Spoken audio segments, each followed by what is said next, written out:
This is Audible. 01 Publishing Audio. Horror, science fiction, and beyond. Without safe spaces.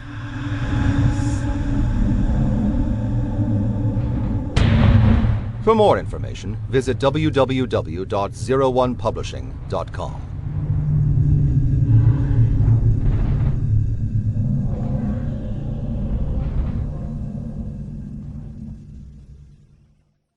The Sadist's Bible by Nicole Cushing.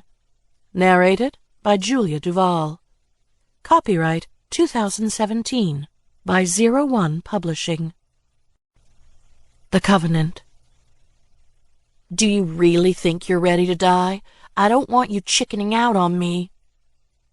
Ellie thought about Lori's question, stared at it in the chat window, rubbed her eyes, yawned.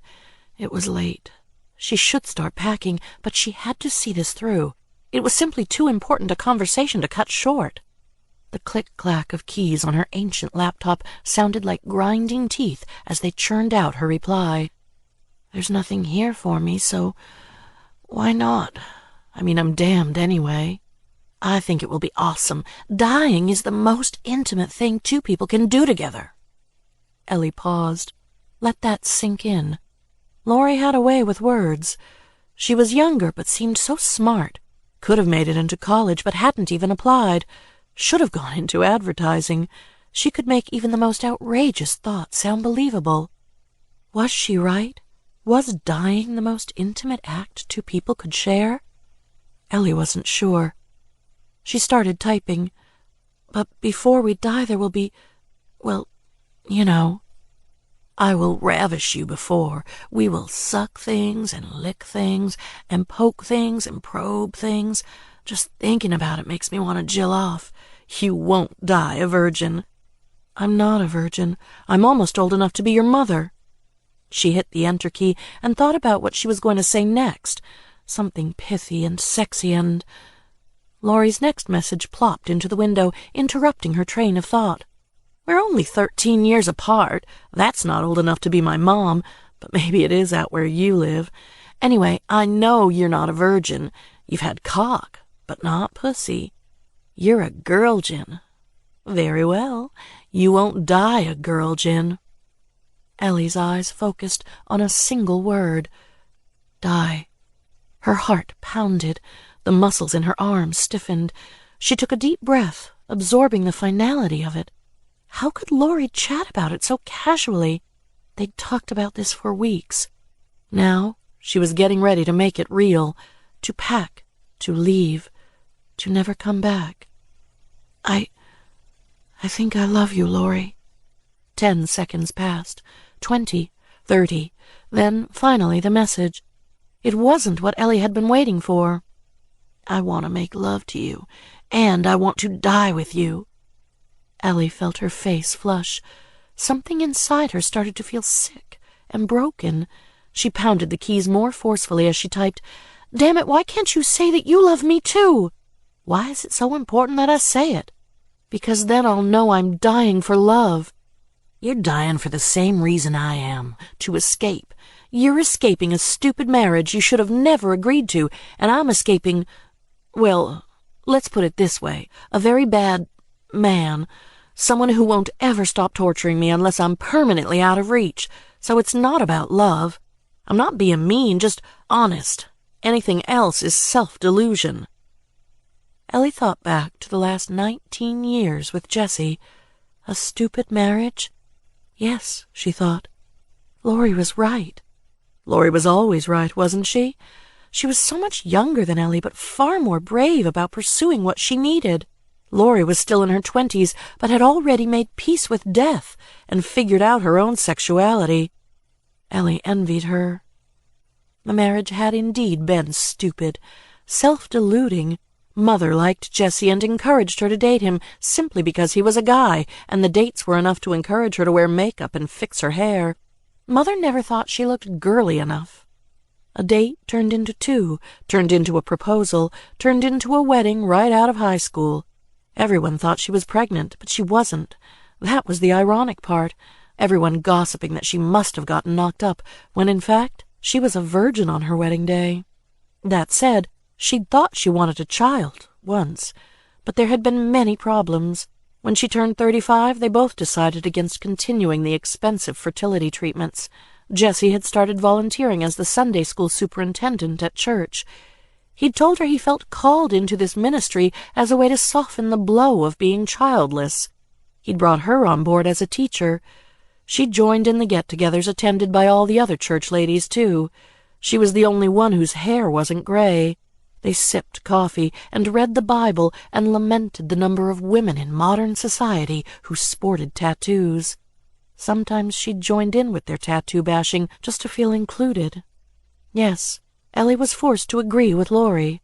Sexy black short shorts Lori, huge milky white tits falling out of a purple tank top Lori, young, free-spirited Lori. Lori the wise, Lori the brave. Lori knew Ellie better than Ellie knew herself.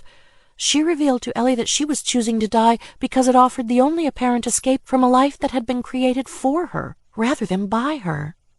Then another message popped up in the chat window. "How does it feel to finally come out?" Ellie thought long and hard about the question. She liked looking at soft legs and tight rumps and big breasts and imagining what she might do with them. She wasn't quite so crazy about Jesse huffing atop her. Such things were discussed openly on television these days, but they weren't appropriate topics of conversation in southern Indiana, at least not among any of the acquaintances she called friends. She'd never admitted these things to anyone outside of the groups and chat windows of the social network. It had all started this way. One night, on a lark, she typed "suicide" into the social network search bar just to see what came up. After only 45 minutes of checking out links and groups, she found a refuge called the Buddy System. Its description read, "Putting the pair in despair." She asked to join, and to her delight was allowed in. It was a place to find a suicide partner. After a day or two of lurking, she felt safe enough to post and eventually even divulge her attraction to women. Some of the men in the group made crude comments and sent her unsolicited pornography they thought she'd enjoy. It horrified her to think of such photographs appearing on the same computer she prepared Sunday school lessons on. She was tempted to leave after that fiasco, but Lori showed up the next day and sent her a private message. It said she thought Ellie was pretty. "A soft butch," she said. It took some Googling for Ellie to decipher just what that meant. "I'm bi," Lori said. "I'll be your buddy. We can mess around before we finish it." Lori's photo looked young, but not too young. She said she was 24, legal, stunning, a little chubby maybe, but that just emphasized her curves. And what curves! Ellie felt a pang of grief at the thought that someone so young and hot wanted to die. Ellie felt butterflies in her stomach at the revelation that such a woman found her attractive. Then she felt guilty. Such desires were an abomination. God would be disappointed in her. "Hey, you still there?" Ellie had drifted off, gone off yet again into one of her fogs, thinking about how they'd first met. She saw Lori's unanswered question there in the messaging window. "How does it feel to finally come out?" She started typing again. "Who said anything about coming out? This won't be public. It doesn't need to be. I thought we'd agreed on that." A pause. "You came out to me, and to the others in the group. Doesn't that count?" That was different, Ellie thought. Coming out on the social network didn't involve talking to people. It just involved typing. She was about to write her response when Lori dropped another line of chat in the window. "You realize this has consequences, right? This isn't just a game to you, is it? We're talking about something really real. Fucking is different than talking about sex. Dying is different than talking about death. What we've done so far, the phone calls and the Skyping and this, I like it, but I want to make sure I can count on you to be there. This is important to me." "You're the one talking about it like it's a trip to the nail salon. How do I know that you're going to be there when I get to West Virginia? You really haven't considered how big a leap this is. You're still talking about it like it's some sort of bonding experience." "That's because I'm ready. Long past ready. I'd just kill myself here now alone if I didn't have the urge to fuck your brains out first. So I'm comfortable enough with death to joke about it. You're still scared, aren't you? That's what I'm concerned about. You're going to chicken out." There they were, two people sharing cyber closeness, each leery of trusting the other would make the leap to flesh closeness. "You can count on me. I'm leaving tomorrow. I've got to get to bed, though. Tomorrow's going to be a busy day. I've got lots to do before I leave. Hugs." "Hugs right back at you." Then she closed her windows and shut down her computer, brushed her teeth, changed into shorts and a t-shirt, wriggled into bed next to Jesse as he snored through his CPAP mask. The next morning, Ellie had to pack pantsuits. If she didn't, Jesse would suspect this wasn't really a business trip. She had to pack the noose. If she didn't, she'd have to stop him by rope while on the road. She had to wash her panties so she'd have enough. Granny panties, she thought. Just when in the course of my marriage did I let myself go to the point I wore granny panties? How many would she need? How many more days would she live? She erred on the side of cowardice. 5. That's how many days she'd told Jesse she would be gone. She'd arrive in West Virginia early tomorrow. Then 3 days there, during which she'd have to feign attendance at a trade show. Then a day for the return trip. But she wasn't coming back. Not really. At least, not alive. Her actual plan? No, she couldn't claim credit for it. Lori's plan was to do the deed at a luxury resort nestled away in the mountains, a place called the Hillbriar. The website revealed it to be magnificently ritzy and equally sad-looking, opulent but obsolete. The sort of place that had been popular in the decades before air conditioning, when the mountains offered a relief from summer heat that was impossible to obtain any other way. The sort of place that had fallen on hard times since then, offering slightly discounted rates to bring people in. Once she arrived, she'd only have a few days to work up the nerve to kill herself. No, not to work up the nerve.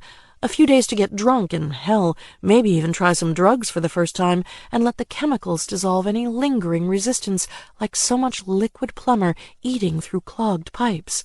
At this point, she felt well beyond working up to anything. She only wished to succumb.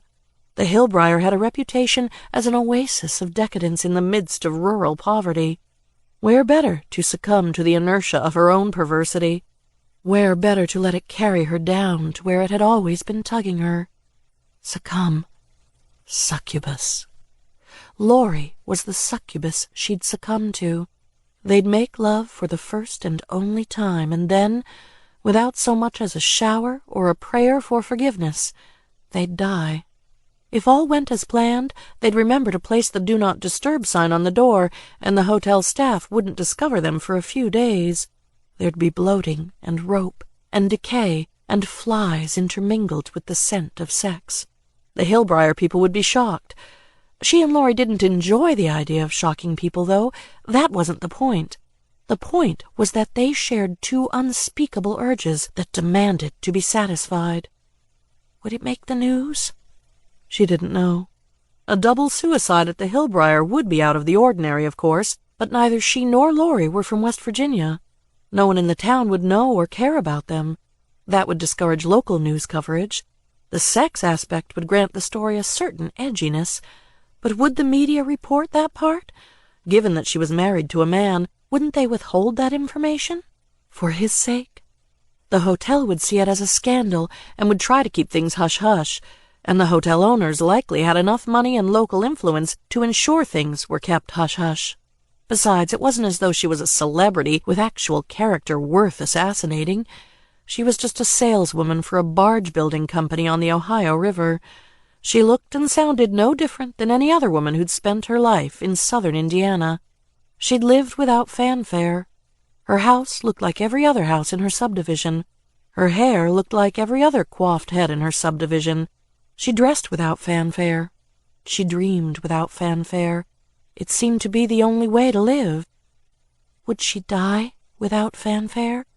She considered this for some time before actually agreeing to Lori's plan, and then she decided that yes, that's the way it would turn out. No obituary in Clark County, at least, would disclose the cause of death. Word would get out, of course.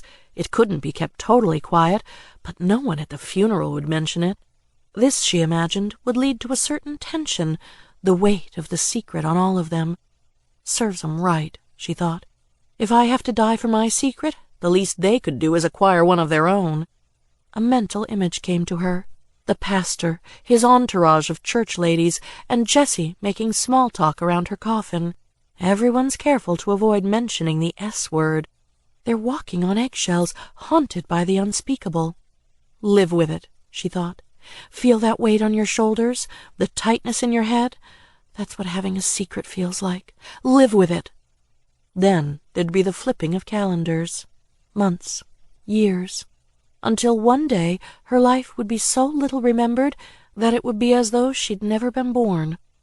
How long would it take for her to be practically forgotten? 10 years? 20?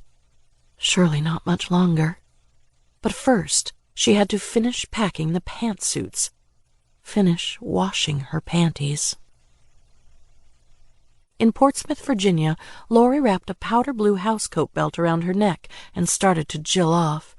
She exerted no pressure on the belt. This wasn't the time for strangulation. This was the time for fantasizing, rehearsal. She wondered if she'd jill off when she hanged herself.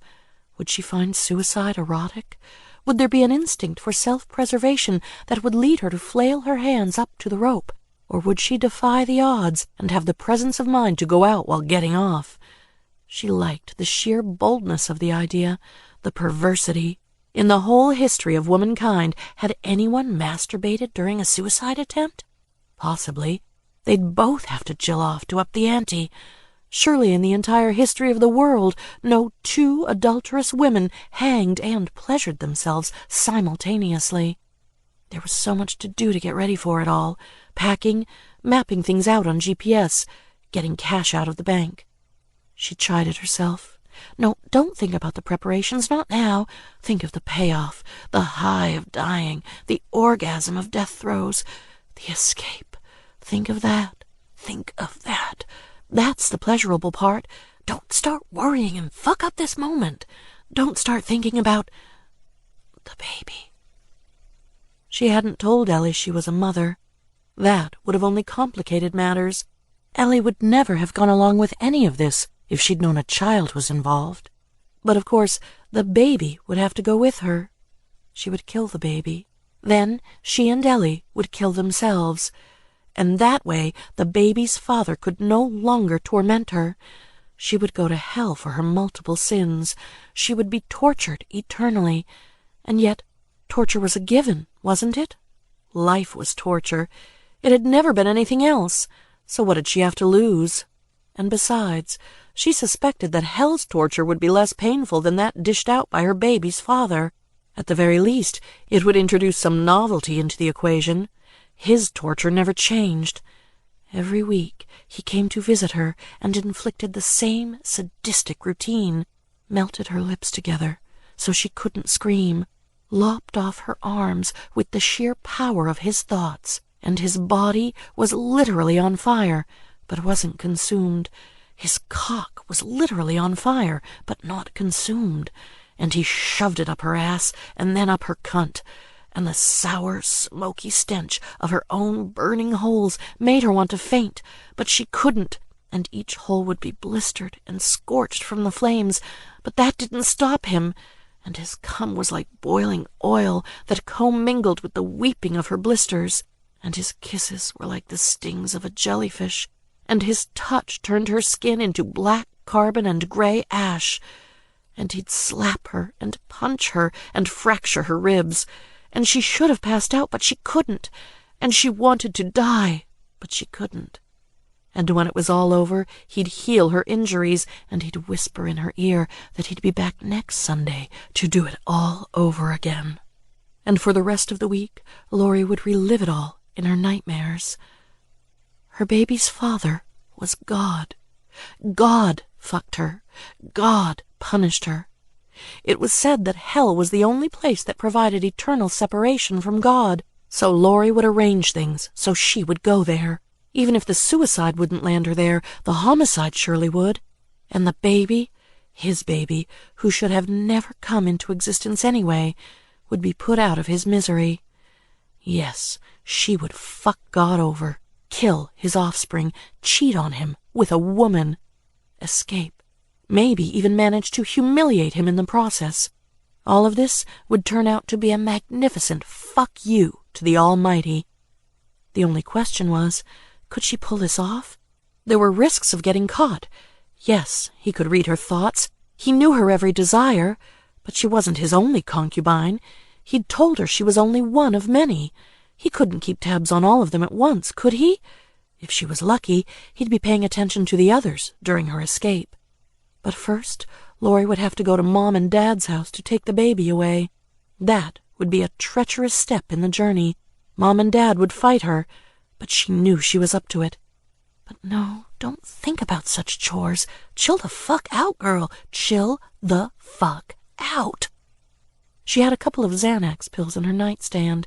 She reached in and found them, took them, and her head started to grow softer and lighter, and the world started to grow softer and lighter, and she let out a sigh as the chemicals seemed to erase the entire concept of God from her head and render the world a more palatable place, and she started pinching and twisting her nipples to get back into the mood. It took about a half hour to reach full arousal again, but it worked. She had a renewed ability to look upon every square inch of her flesh as a potential epicenter for orgasm, a renewed ability to look upon herself as something more than a victim. She ran her fingers down along her labia and felt her hips buck up involuntarily to meet the strokes. Yes, she would think about all the worrisome aspects of this later. Now was the time to focus on getting off. There were several scenarios she played through in her head as she slipped fingers inside herself. In the first scenario, they'd hang themselves in separate rooms. The second was hotter, though. They'd hang themselves right next to each other, maybe even jill each other off. Maybe their orgasms and death throes would be intermixed. The blood in their bodies wouldn't know what to do. Maybe it'd rush up to the site of the strangulation and turn their necks purple. Maybe it would rush down to their pussies instead. Maybe, Lori thought, the only way to ensure they both got off would be to bring a third person into the picture. They could hire a whore to get them off while they died. She let the tip of her finger graze her clitoris. Damn, that would be hot. They'd make sure she was young, 19, 20. The younger, the better the chances she'd agree to something so extreme. The younger, the better the chances she'd be scarred by it, traumatized. Fuck yeah. Her hips bucked up, legs splayed out. Yep, the younger the whore, the less prepared she'd be to handle all of this. The younger the whore, the better the chances that Lori and Ellie would live on as a series of recurring nightmares inside that whore's head. She licked her lip. Her soul simmered. Fuck yeah. They could live on as traumatic nightmares that would haunt the whore at 3 a.m., just like Lori's nightmares haunted her each night. The whore's nightmares would awaken the John dozing next to her, Lori imagined. He'd look at the clock while she was moaning and tossing in bed and decide it would be best that he left. He'd find the money he'd paid her and take it, maybe take the girl's whole stash if he could find it. Yes, that would be what would happen. She and Ellie would go to hell, but they'd live on, in a way, here on Earth, in a whore's nightmares. They would, in a way, be cheating God and the devil at the same time. Her brain surged to a rolling boil. She felt thrown in and out of her body, experienced a sense of flipping in and out of time. She let out furtive groans and squeals. She did not want to be heard by the man in the apartment downstairs. Death shuddered inside of her. Noose, hanging, whore, licking, escaping, so tight. Fuck yeah, fuck yeah, fuck yeah. The adulterers were both fools, of course. For all their talk about the pleasures of the flesh, they actually lived in their heads. in a world of conjecture, rationalization, might-haves and should-haves and maybes. When they chatted or swapped naughty photographs online, it was as though they'd entered a wee pocket of time and space hidden away from sunrise and sunset and toil and obligation. Their ideas about death, like their ideas about life, like their expectations of sex, were influenced by fantasy rather than fact. Dewy-eyed delusions. Lori, in particular, was almost comically ill-informed about so many things. She thought she might somehow escape my notice, but I am infinite. Her little brain couldn't fathom the idea of omniscience. I only allowed her to proceed down this path as a way to further maximize her torture, and because I found myself a bit intrigued by the woman she planned to die with. Likewise, she was clueless about the habits of prostitutes. They do not typically fall asleep in the arms of their Johns. If they're with a John, they're working. Like vampires, they sleep by day. And both women were clueless in regard to suicide. Had they performed even a cursory search on the internet, they would have found articles attesting to the foolishness of hanging. They would have read testimonials from EMTs discussing how accidental decapitation was perhaps the most merciful outcome. They would have read the reports of bodies found with fresh, frantic scratch marks on their necks and chins, signs of a struggle to get out of the noose, signs of too late second thoughts. They would have found out that death usually came from some combination of suffocation and interrupted circulation of blood to the brain. They would have realized that the hanged have no energy for orgasm. They're too busy dying. The escape from God. Ellie yearned for the open road. Jessie reminded her far too often that he'd miss her. She let him hold her, let him kiss her and grope her. She feigned groping back, while a hunger for Lori gnawed at her. She imagined what Lori's tongue would feel like as it worked its way from her thigh to her pussy. But now Jessie was saying something she didn't catch. "What's that, honey?" "I said, do you need any money for tolls?" Jessie, the responsible one, always carried cash. She hadn't bothered finding out if there were any tolls between southern Indiana and West Virginia. She decided to err on the side of caution. "I'll take 20 if you have it, sweetheart. That should be more than enough." The house was like a pressure cooker. Jessie's presence exerted pressure on her, to be sure, the pressure of guilt for the affair she was about to undertake, guilt for the impending sin of making love with another woman, but guilt for the impending suicide, too. In 5 days he'd know her soft words and embraces were lies. It wasn't just Jessie's presence, though, that made her feel ill at ease. The house itself was claustrophobic in its rural upper-middle-classness.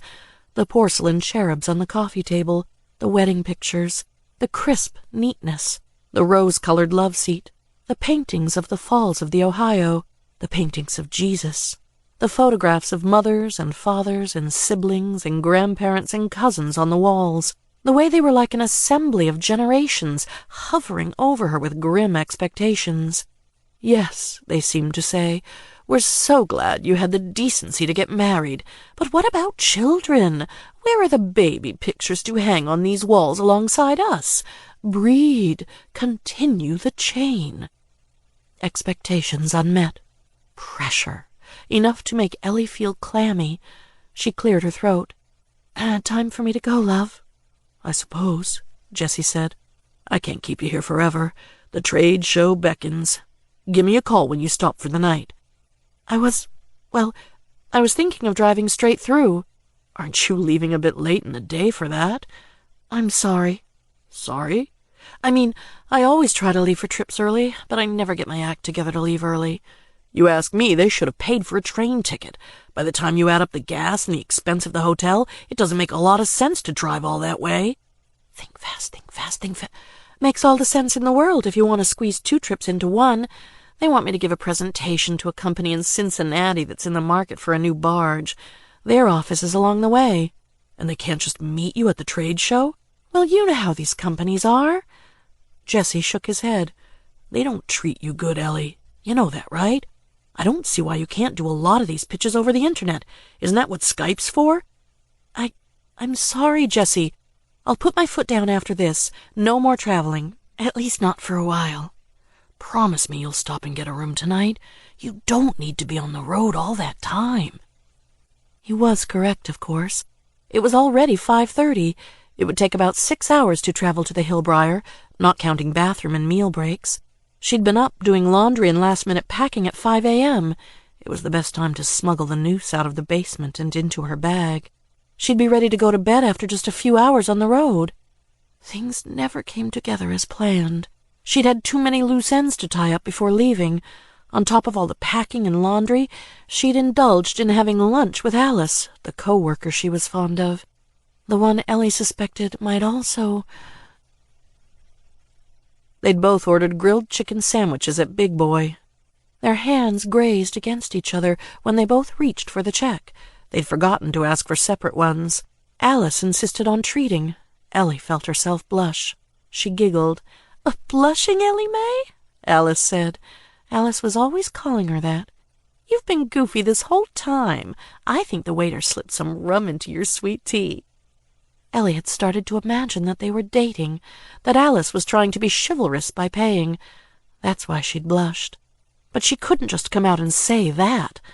Her hunch that Alice was not attracted to men was just that, a hunch. She wasn't, well, certain of where Alice stood on matters like that. Matters like that weren't intended to be spoken of out loud. One could only type messages about them at midnight on the social network. "I'm just anxious about my trip," she said. As she'd finished saying that, Pastor Carswell walked in the door, with all the arthritic, white-haired church ladies in tow like a sexless harem. She tried to avoid eye contact. "It's hard when they get in that condition," Alice said. "Harder, too, when it's your uncle instead of your mom or dad. I mean, if it was your mom or dad, you'd probably have been down there months ago, right? You'd have been in the loop about all this. But when it's your uncle, and he's elderly, and his kids are dropping the ball like this, well, it's hard to not go down there on edge. You'll be in my prayers, and so will your uncle." Of course, Alice would be praying for a man who didn't exist, a character created by Ellie to explain her impending absence to a co-worker who knew damn well there wasn't a trade show in West Virginia.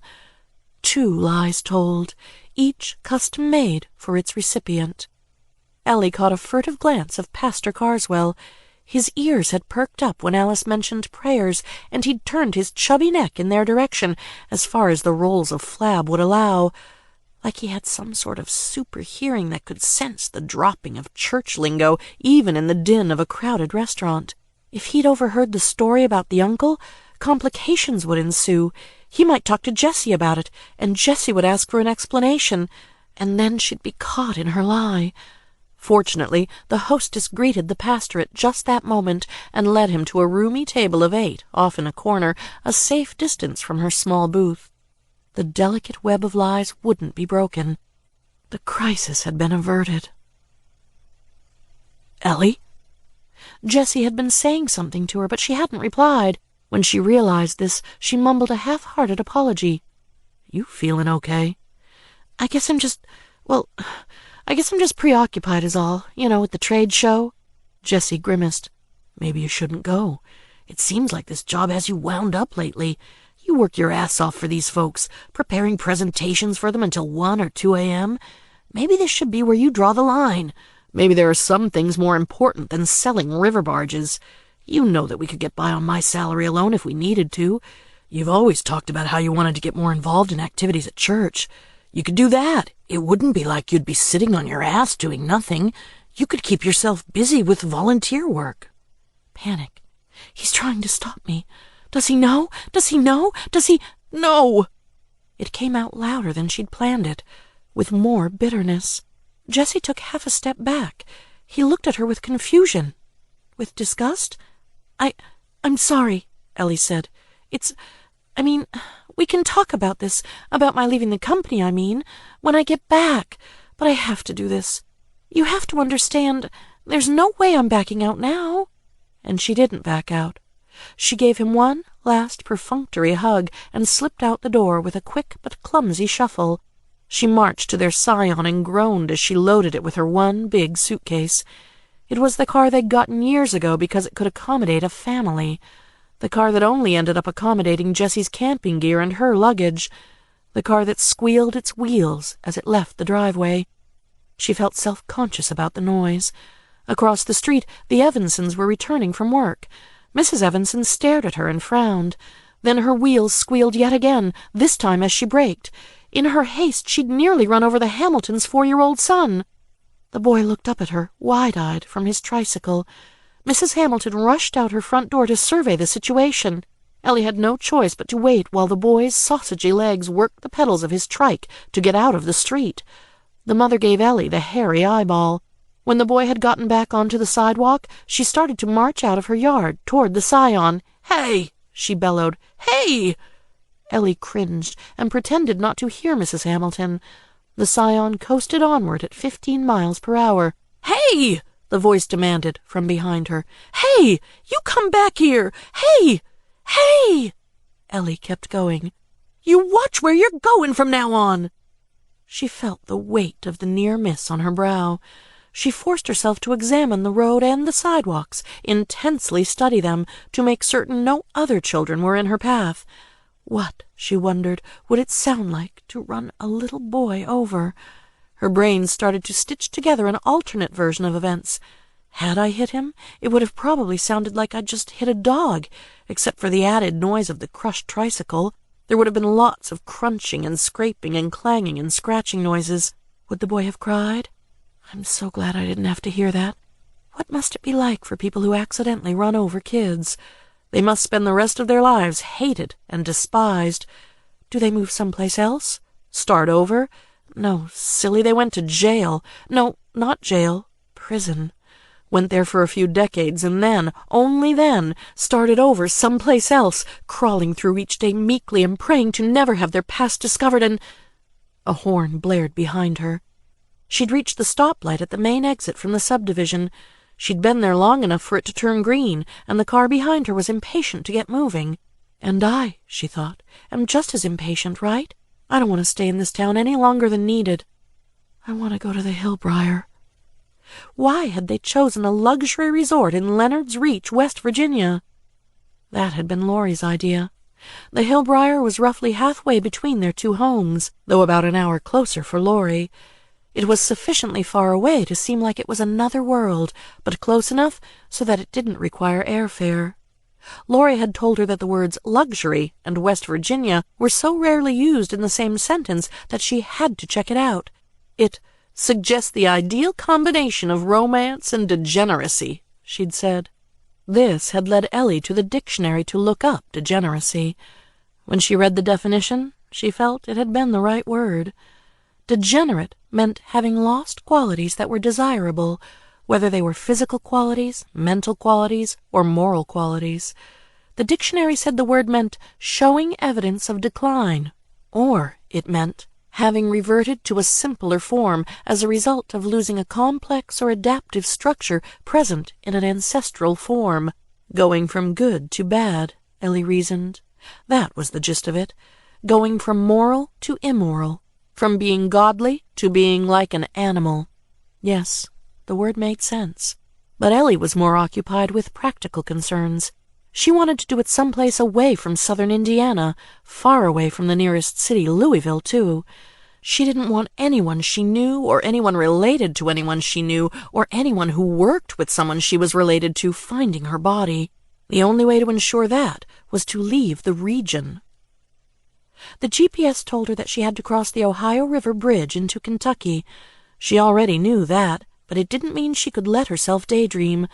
The bridge frightened her. Little, speedy cars with out-of-state tags vied for lane position with tractor-trailers and pickup trucks. She tried in vain to merge into the right lane to get onto I-64 East. No one would let her in. She pounded her palm on the steering wheel, honked her horn in protest. Jerks honked back, long and loud and hostile. She would have started sobbing if a minivan hadn't let her over at the last moment. Once safely on I-64, she opened up the social network app on her phone. It chimed. A new message from Lori. "Have you left yet?" Chastened by her close call with the kid on the trike, she decided not to message back while driving. She'd need to stop for gas at some point. She'd reply to the message then. She only had half a tank. Filling up was on her list of things to do, but of course she hadn't done it. She considered what might be on Lori's mind. What sort of message would follow, "Have you left Yeet sick?" She tilted her neck to either side and heard it crack. Was Lori having second thoughts? Would she follow up the message with an explanation that she hadn't left Virginia yet, and wouldn't be? A message saying that if Ellie wanted to hang, she could hang alone? Was she going to postpone? Make a last-minute retreat? Please, Ellie thought, don't let it be that. Lori had left 2 hours ago. She'd meant to leave 4 hours ago, but there were important preparations to complete beforehand. The baby. "I wasn't expecting to see you again so soon," her mother had said. "You visited him 2 weeks ago." "I'm sorry, it's just that I'm getting ready to go away for a while." "Away?" Lori nodded, smiled. "Go there, bitch. Just go there. Would be nice for your father and I to go away one of these days." She went there. Lori lit a cigarette, exhaled a puffy cloud. "Seems a little hypocritical to complain about him. You wanted him." "This again?" "Yes, this again, because you never listen. You've always wanted him, so why whine about having to take care of him? I was the one who wanted the abortion. If you'd listened to me, you could be on a nice trip to Branson right now." Her mother glared. "If you came here to torment me, you can leave." "You don't know anything about torment. Not the way I do." "Lori, please, don't start." "You weren't the one who had to deliver him through a cunt that had already been burnt hundreds of times." Lori pointed to a picture on the wall. Gentle Jesus looking down into a moonlit valley. "Burnt by him." "Lori, please, don't start." "I gave birth to him. I have a right to see him. Even the courts say that." "Only when you're well. Have you been taking your medicine?" She'd taken the Xanax earlier in the day, so she nodded. "That's a lie, I can tell. A mother always knows. You haven't been taking your Zyprexa the way you should, have you?" Silence. She assumed that tone, like a prison guard. "Have you?" "It keeps me stoned." "Last time I checked your arrest record, that wasn't exactly something you objected to." "Why do you always throw that up in my face?" "Because it's always in our face, Lori. Our house has a reputation in this neighborhood. All the neighbors talk. We'll never have a good name in this town again." "It's not my fault." "Don't even say that, young lady. I've heard it too often." Lori's voice grew unsteady. "I didn't ask to be raped." Her mother rolled her eyes. "We're back to that now, huh?" "I thought he would be a kind husband because he's God. But that was just the sweet talk beforehand. Once I agreed to be his concubine, I couldn't say no to him. He took my arms away so I couldn't fight back." "You have arms. You're waving them at me now. How do you think you lit your cigarette?" "But I didn't during the rape, Mom. He takes away body parts and then puts them back when he's done, so it looks like nothing happened. God raped me. You have to understand. He chose me. That's why no other man will approach me. He's marked me as his chattel." "Lori, I think it's best that you leave." "I'll leave, but I'm taking Josh with me. There's something he and I need to do together." "Lori, you're sick. Think about that. Come back another time when you're not so upset. I just put him down for a nap an hour ago. You know how hard it is for him to sleep." Mom positioned herself in the middle of the hallway. "You can come back later and visit him, but not now, okay?" She spoke to Lori in faux conciliatory, slow, soft words, her "now I'm talking to a lunatic" voice. Bitch was trying to block the way to Josh's room, too. That was begging for a beat down. Lori took another drag off her cigarette and tipped ashes onto the carpet. "My Lord, what are you doing?" Mom freaked, acted like Lori had just taken a dump on the floor. It was just a little ash, but it was enough to throw her off her game. She bent at the waist to see where the ash had gone so she could clean it from her precious carpet. That's why she didn't see it coming when Lori jammed the lit end of the cigarette into her cheek. There was howling, hopping. Mom bared her teeth, winced in pain, then let out a sound somewhere in between a sob and a growl. Smoke trailed from the place below her left cheekbone where Lori had jabbed the end of her camel. A small, round, black crater formed where the cigarette had found its mark. Then came the cries, raspy, sick baby cries. It woke. Mom waddled to the freezer and grabbed a handful of ice cubes, wrapped them up in a towel and pressed it against her face. "I'm going to have your father take a picture of this burn. We'll have you locked up in the loony bin again for this, little girl." That's when Lori put the cigarette back in her mouth and made a run for the baby. He was there in the crib. They had his arms in tiny restraints to make certain he didn't touch the wound atop his head. He writhed and seemed to struggle against them like a miniature mental patient. Josh had been born with a series of deficiencies and deformities which made transporting him a major ordeal. He had been born without eyes. His left leg ended at the knee. His brain and skull hadn't formed completely, resulting in a head that ended abruptly just above the indentations where his eyes should have been.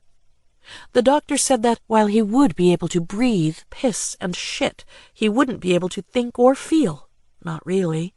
He'd have less awareness than a squirrel or a rat. He would need to be on a feeding tube, they said, because he wouldn't even possess the reflexes necessary to swallow. The nurses tried to cushion the blow as much as possible, but the fact was, her baby had been born a disfigured vegetable. He had no forehead or scalp, just a shallow, fleshy pit sloping down from his eyebrows all the way to the back of his neck. Most troubling of all, and most hobbling in regard to travel, was the fact that the glob of brain tissue that had developed had no bone or skin to protect it. It was exposed for all to lament. Such babies seldom survive birth. The doctors had braced her for that likelihood, and she'd accepted it. It would have been nature's way of doing what an abortion should have done.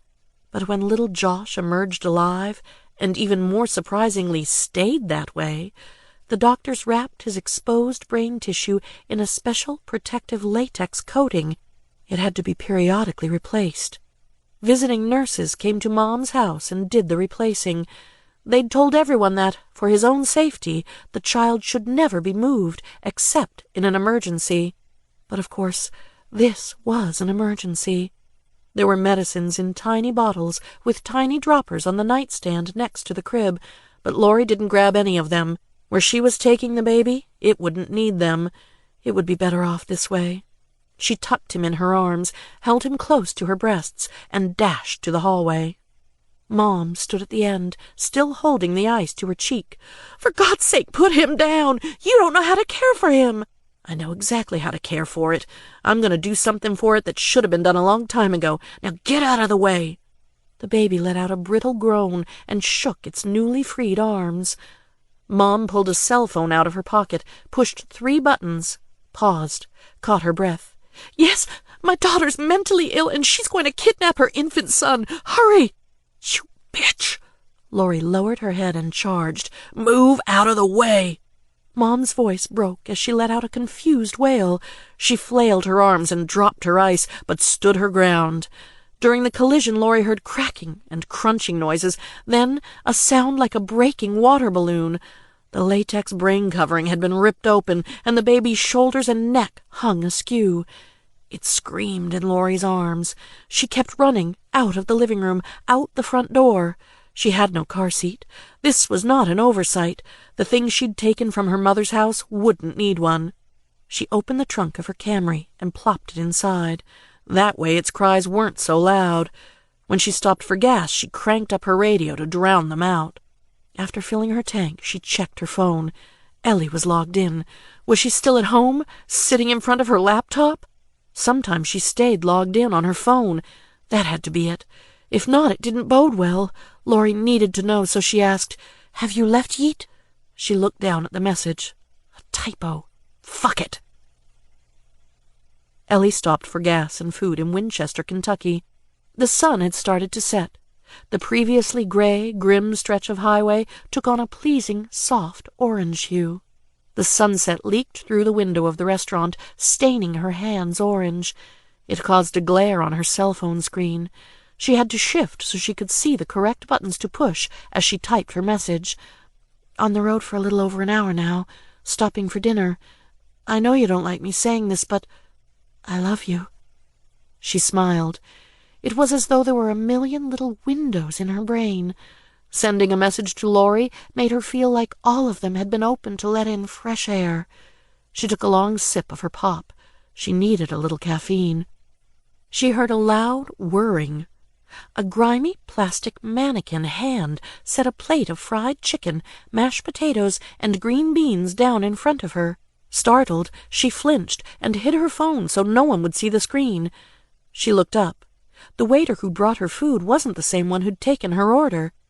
She'd been seated by a ruddy, husky young man in his late 20s named Ray. The name tag on the new waiter's chest said his name was Rene. His left arm was artificial, but functional.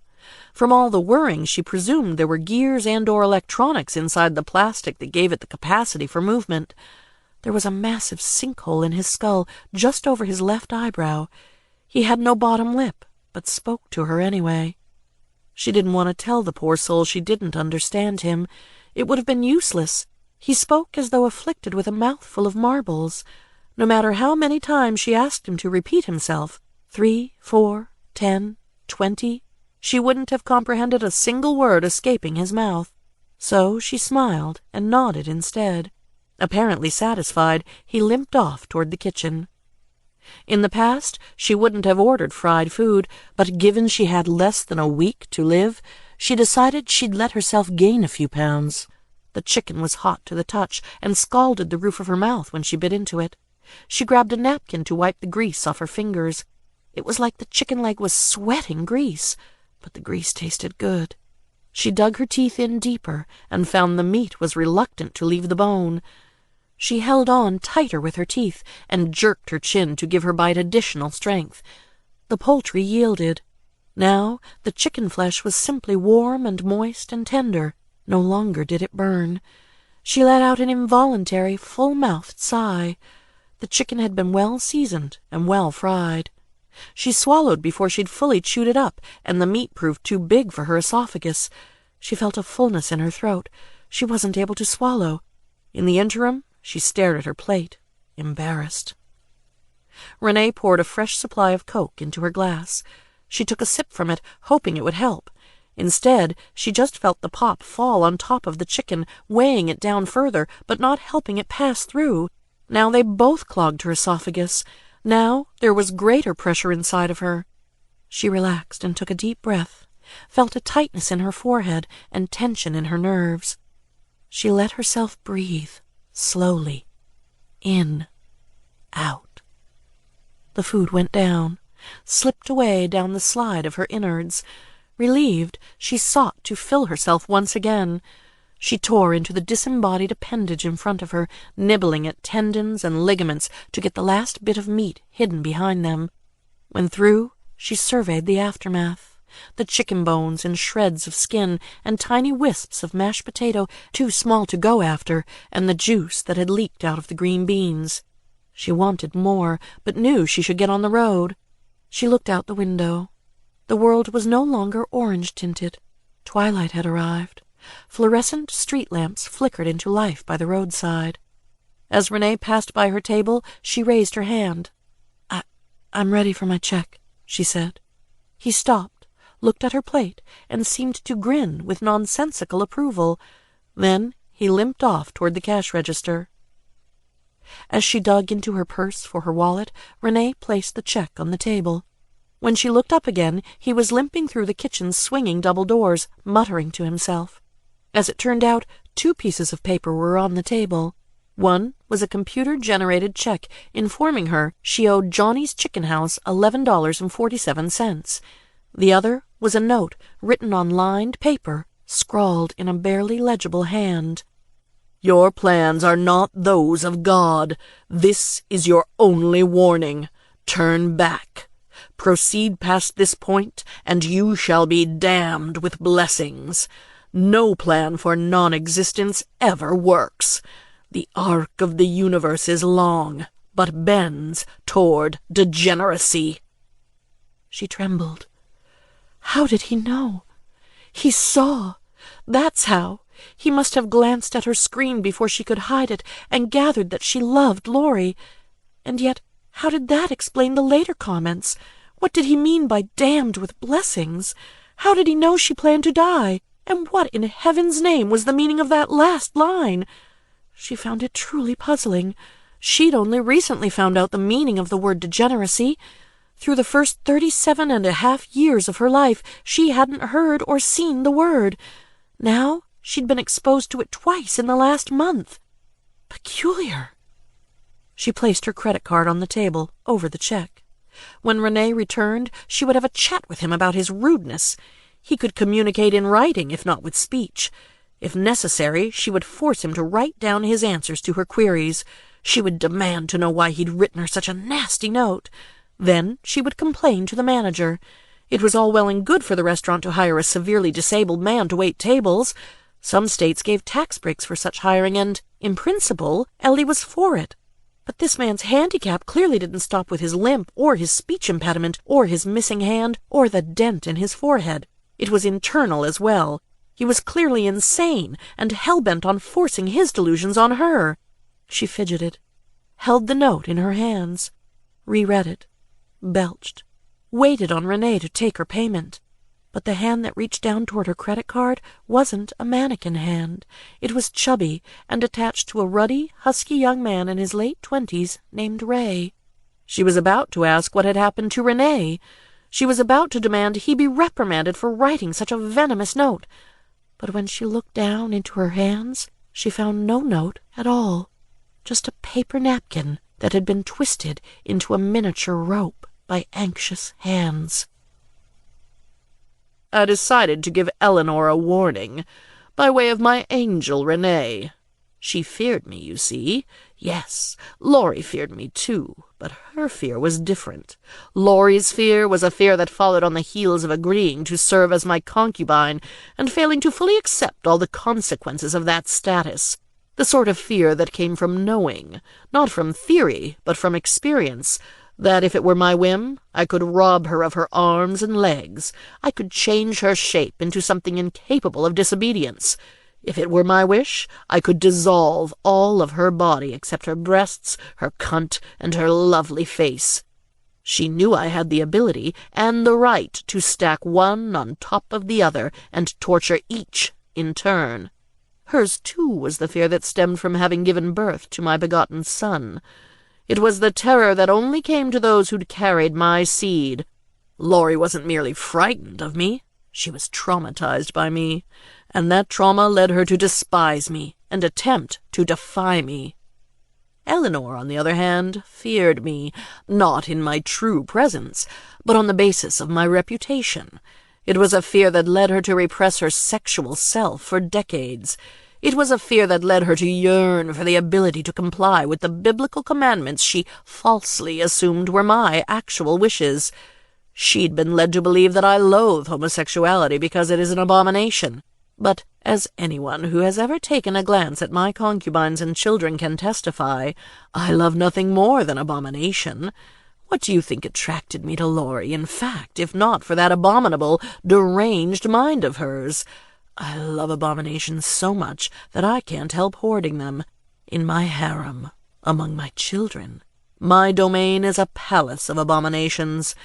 This, perhaps, is the greatest teaching I can share with you. The heavenly and the hideous are not separate. They are joined together in a coitus so intense it is impossible to tell where one ends and the other begins. Each reaches out to the other. The hideous needs the holy, prays to it, begs for its intervention to heal a broken body and twisted brain. The hideous needs the holy, because without the holy it would have no hope for redemption. Likewise, the holy has an interest in seeing to it that there is a proliferation of hideousness. Happy, beautiful people have no need of God. It is only when people are debased by degeneracy of the mind or body that they consciously seek me out, and I desire to be sought out, worshipped. For God to be relevant, degeneracy must reign, and it is not enough for the number of deformities to grow over time. My wish is to bend the human genome in the direction of deformity. The deformities of each generation must be more grotesque than those of the generation that preceded it. Each child should be more appalling than its parents. And so the cycle must continue and escalate until, at the end of history, we arrive at a destination of ultimate deformity, the place at which humanity has reached the peak of perversion. I shall perfect humanity in the only way it can be perfected, by making it perfectly monstrous, by placing it in a position where it can no longer be self-sufficient, a place of constant need, a place at which it must cry out in constant supplication. You can see then how important Lori's child is in the vast scheme of things. Our son, and all my children, are steps along the path to perfection. He must survive into adulthood, not only survive, but copulate, preferably with a conjoined twin, a microcephalic, or some other genetic wonder. That is my goal for him. Eleanor planned to commit suicide with Lori because she thought she'd be damned anyway after indulging in pleasures with a woman, and she could no longer restrain herself from seeking out such pleasures. She was foolish. My wrath against the adulterers had nothing to do with the fact that they both happened to be women. It had to do with the fact that Eleanor had chosen the wrong woman to run off to West Virginia with. Lori was mine, exclusively, reserved for my use as I saw fit. She was my property, and no one plays with my things without my permission. No one. Captured. Trooper Connolly took a deep breath. He'd been called to the Morris house way too many times over his career, always for the same reason, the daughter. Hot piece of ass, but nuttier than a squirrel turd. Each time they dispatched him to that house, he took Lori Morris away in handcuffs and dropped her off at the hospital. Didn't seem to solve matters, though. He was always called back in a few months. The whole thing seemed pointless. The mother wasn't a bad-looking gal herself, maybe 10 years younger than him, had the same eyes as Lori, but with crow's feet along the side of them, the same nose as Lori, only with a pair of bifocals perched atop of it, the same big boobs, except hers sagged more, which was understandable. There was now a nasty cigarette burn on her cheek, courtesy of the nutty daughter, but from a distance it looked like a beauty mark. All told, Connolly thought, she was a slightly flabbier, more wrinkled version of the hot daughter. But Connolly would tap it, if given the opportunity. He'd go after her before he'd go after the daughter, in fact. The daughter might be a 7 or 8 out of 10, but you had to deduct 5 points due to her nuttiness. After accounting for that penalty, he reckoned she was only a 2 or 3. The mother's voice was hoarse. She would sometimes cry convulsively, and it would sound like coughing. Connolly hated it when they cried. "Ma'am, can you try to come, ma'am?" "Go after her," the mother said. Connolly stretched, took a pad of paper out from his shirt pocket. "We'll find her. We always do, don't we?" The mother blew her nose and gave him a few slow nods as an answer. That was good. Calm her down. Let her stop bawling before taking her statement. "You and I, we've known each other for a couple of years now, haven't we?" "The baby?" Connolly nodded. "I know. The dispatcher said there was trouble brewing over here, but I need you to answer some questions before we go and start causing a commotion about all this. I mean, you have to understand, we get calls about custody disputes all the time, and you said yourself that she's the mother." The woman shook her head, as though disgusted. "You need to go now. We have custody. I'll show you the papers. She's only allowed to see him here when we can be around to supervise her. And she took him, and he's not like other babies. Go now. I think she hurt him. I heard things snap when she left here." "She hit him?" The woman paused, blew her nose, rubbed tears away with liver-spotted hands. It's hard to explain, but I think he's hurt pretty bad, and I think she meant to hurt him." Shit. This wasn't a routine take crazy hottie to the hospital call. She wasn't just breaking dishes or windows this time. This was going to be an actual investigation. Time to go from calm witness down mode to get witness talking mode. And you heard Bone snap? Christ, this wasn't good news. Connolly didn't know the whole story, but he remembered something about the kid being all messed up somehow or another. Lots of birth defects, probably caused by the hottie smoking dope. But maybe, Connolly thought, with an uncomfortable quiver down his spine, caused by all the crazy pills she'd been prescribed. Yes, I did. Please go now. You can get my statement later. Just find her. Is your daughter armed? No, she's no threat to anyone except the baby. Looks like she was damn sure a threat to you now. The mother brought her hand up to cover the cigarette burn. Her face started to take on the same crimson shade that her nails had been painted. What I mean is, she's mentally ill, but that guns aren't her style. Then she took her hand away from the cigarette burn, maybe catching on to the silliness of trying to hide it at this point. She now pointed to it. This is her style.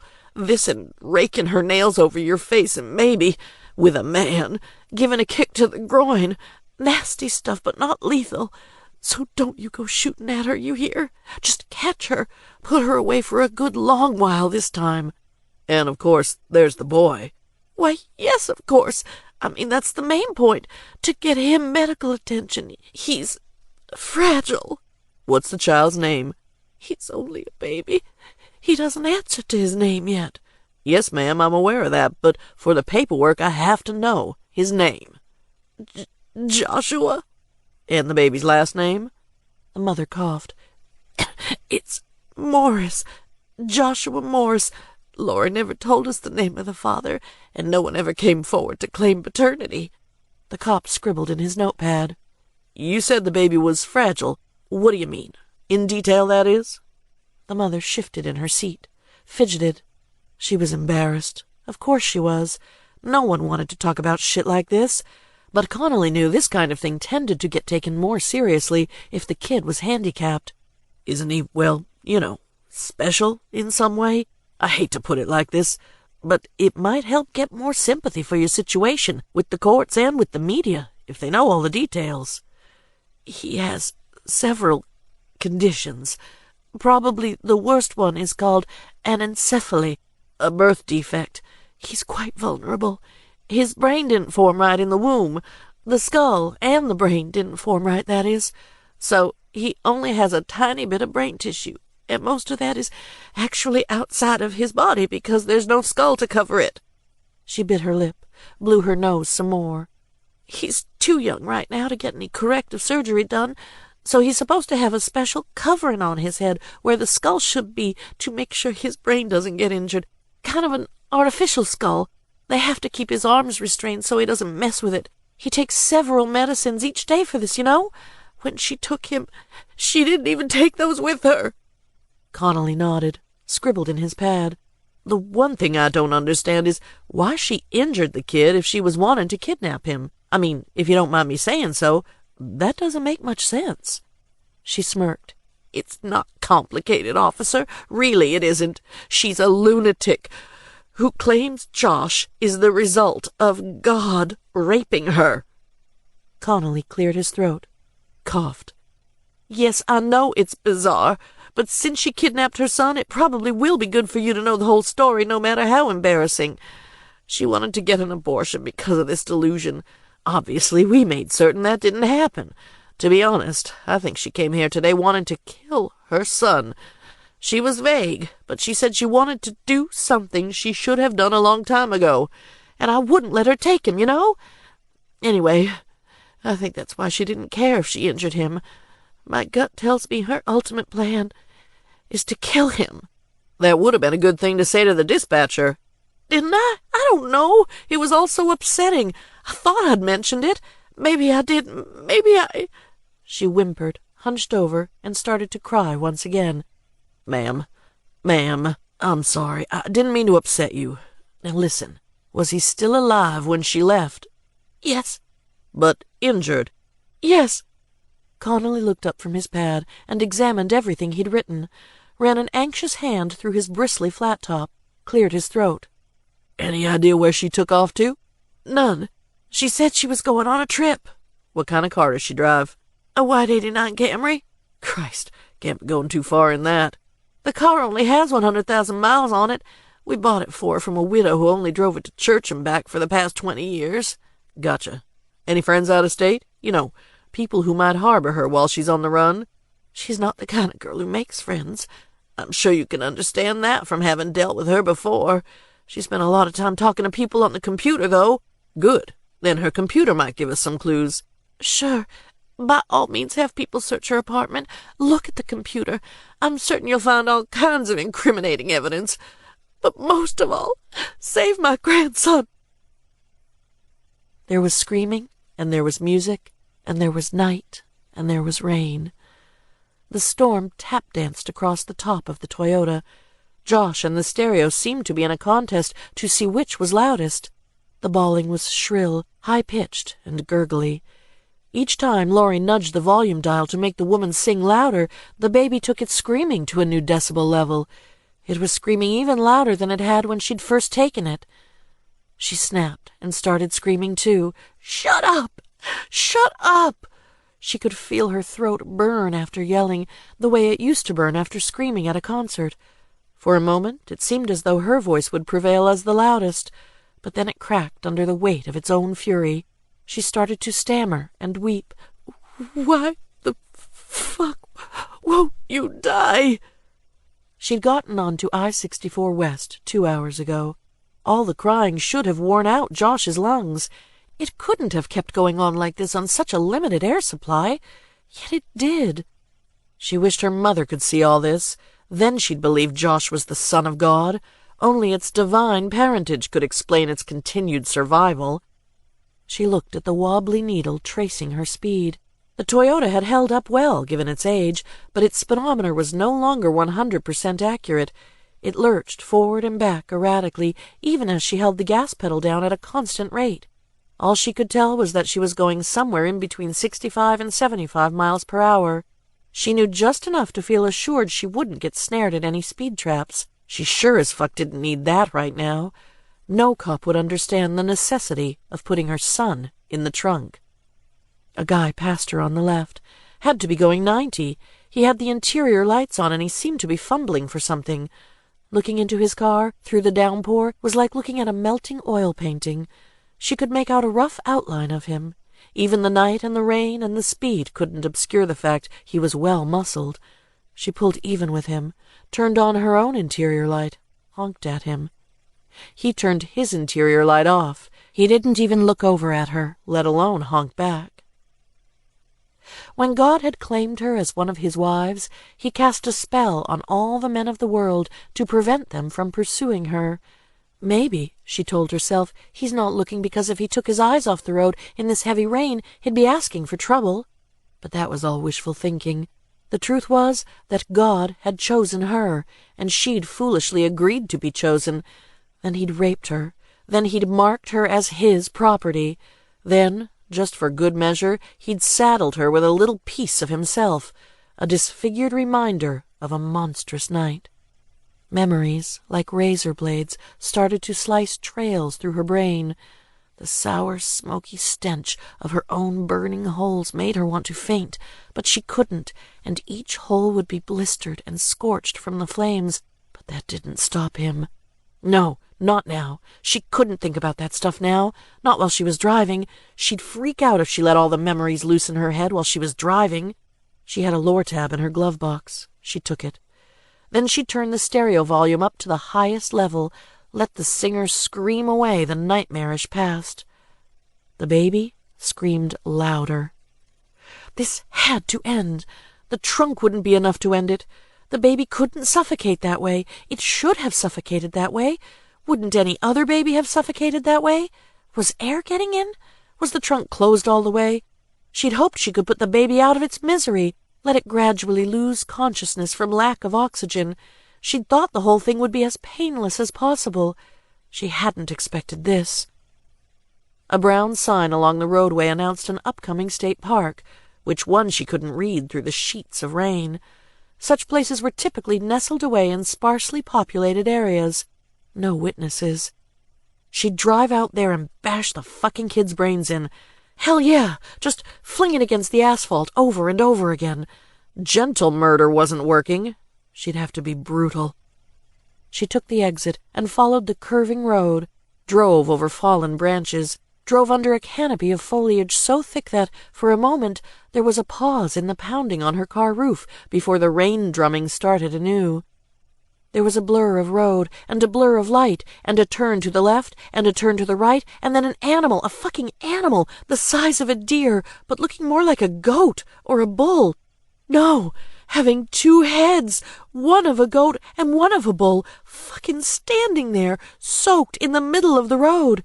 And she let out a shriek, and she avoided the beast, but then the road curved too sharply, and she remembered that she'd been needing new tires for a while now, and the road was too narrow, and her whole world lurching, tumbling, her stomach wobbling, then an explosive slam against the ground, a cracking against a tree, a scraping of branches, then more slamming, then finally stopping.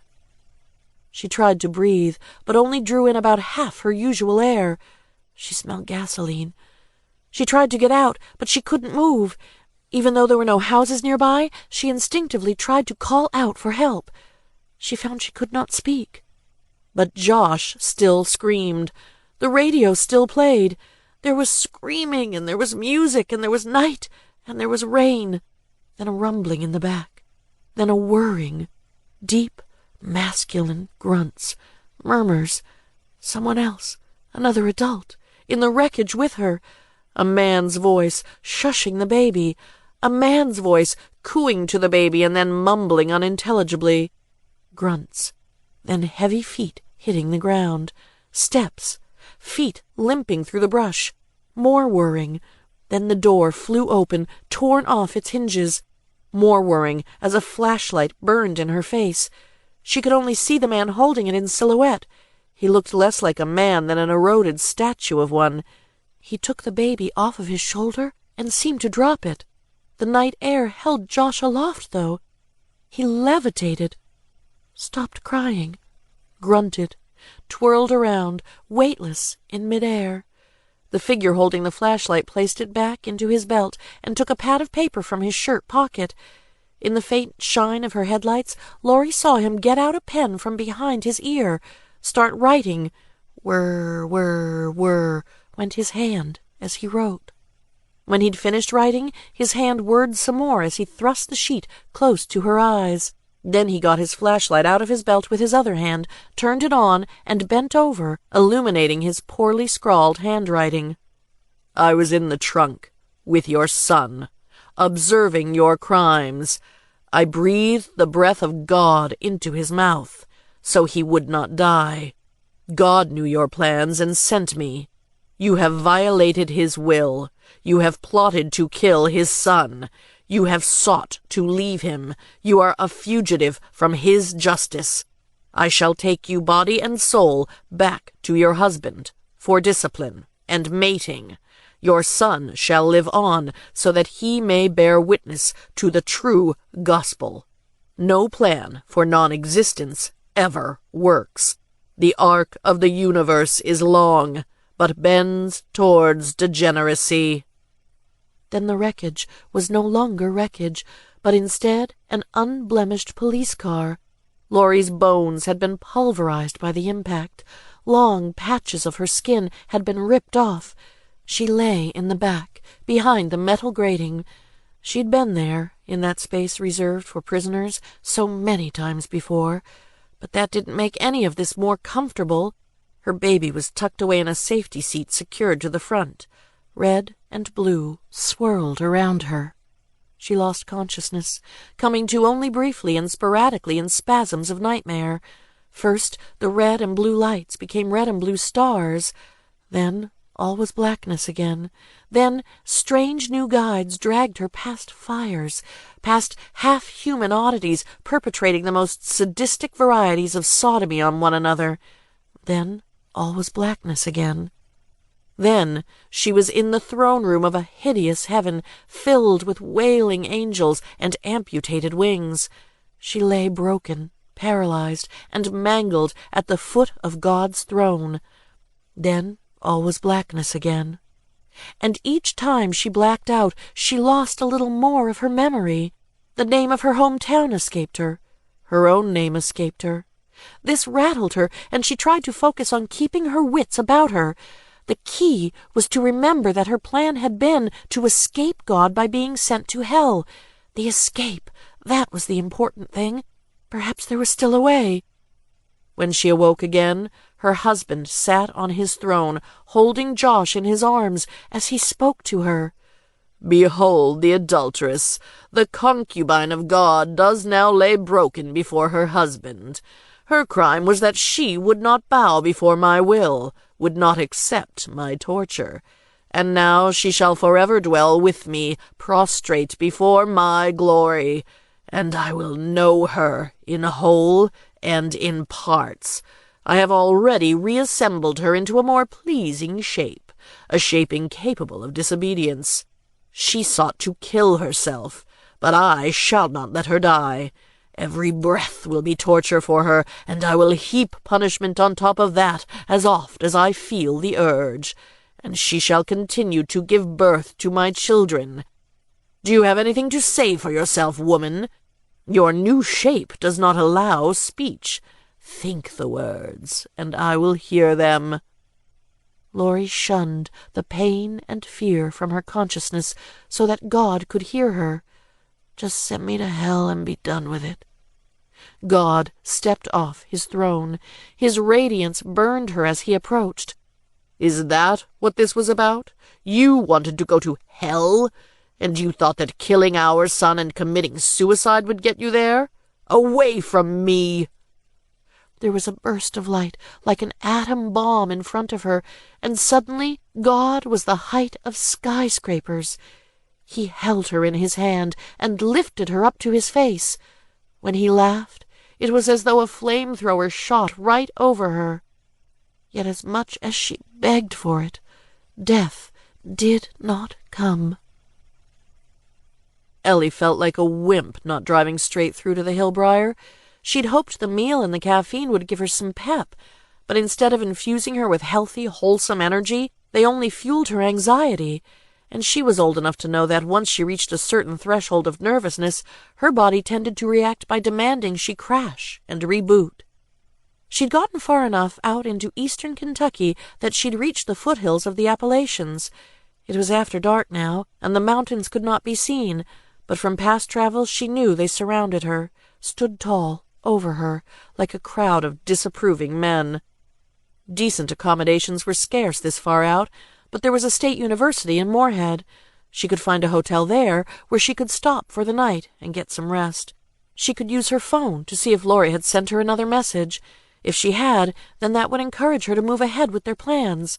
If she hadn't, well, who knew? Maybe she would have a come-to-Jesus moment like people were always discussing in their testimonies at church. Maybe she would go to the nightstand, pull out the Gideon's Bible that had been tucked away there, and find new comfort in the onion-skin pages.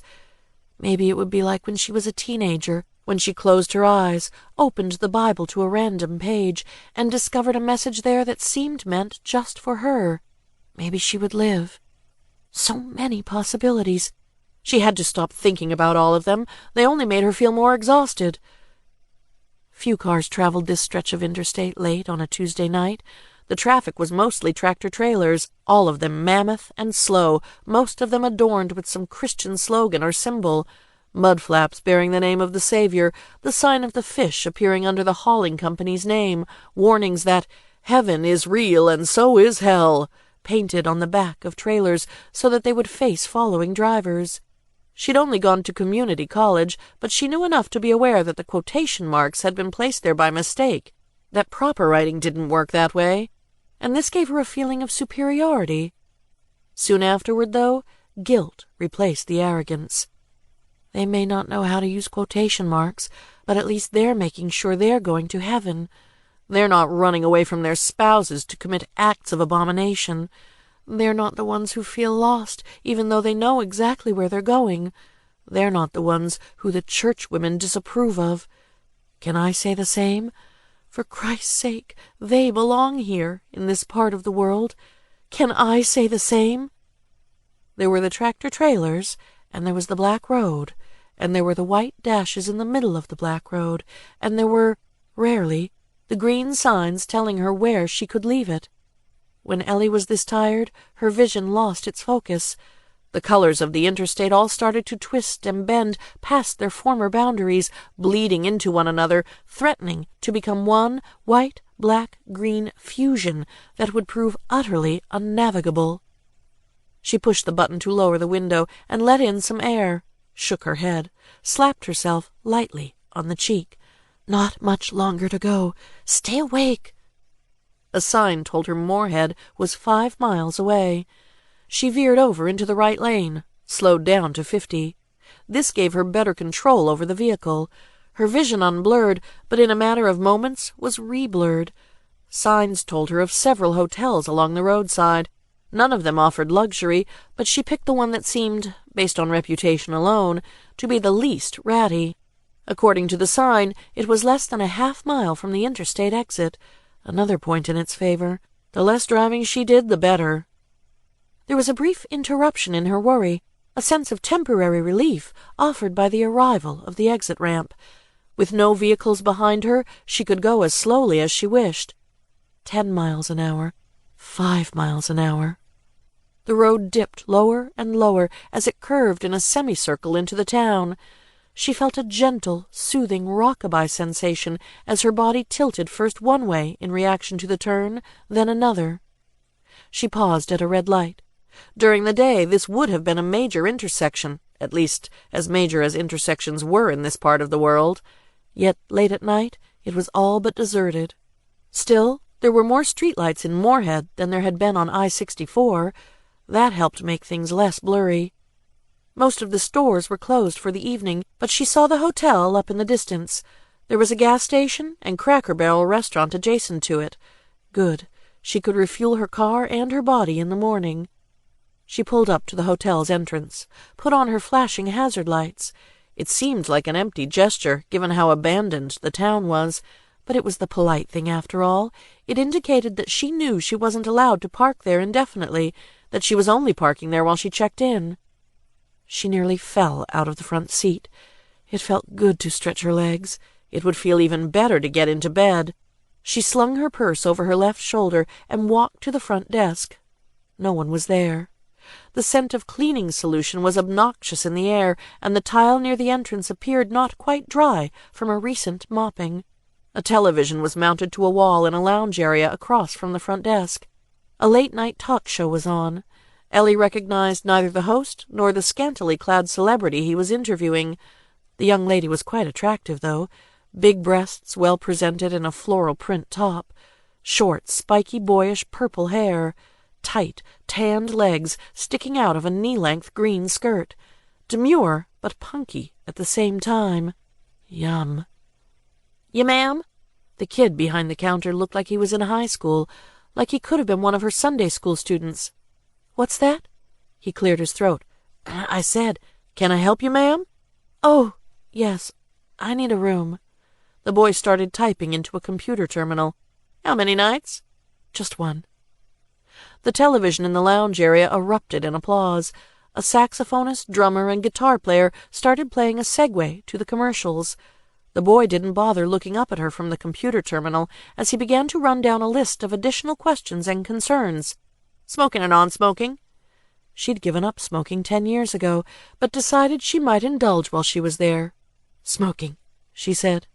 The word felt heavy and tasted sour as it crept out of her mouth. She knew smoking wouldn't kill her immediately, but it still felt, however irrationally, like she'd just taken another step towards suicide and damnation.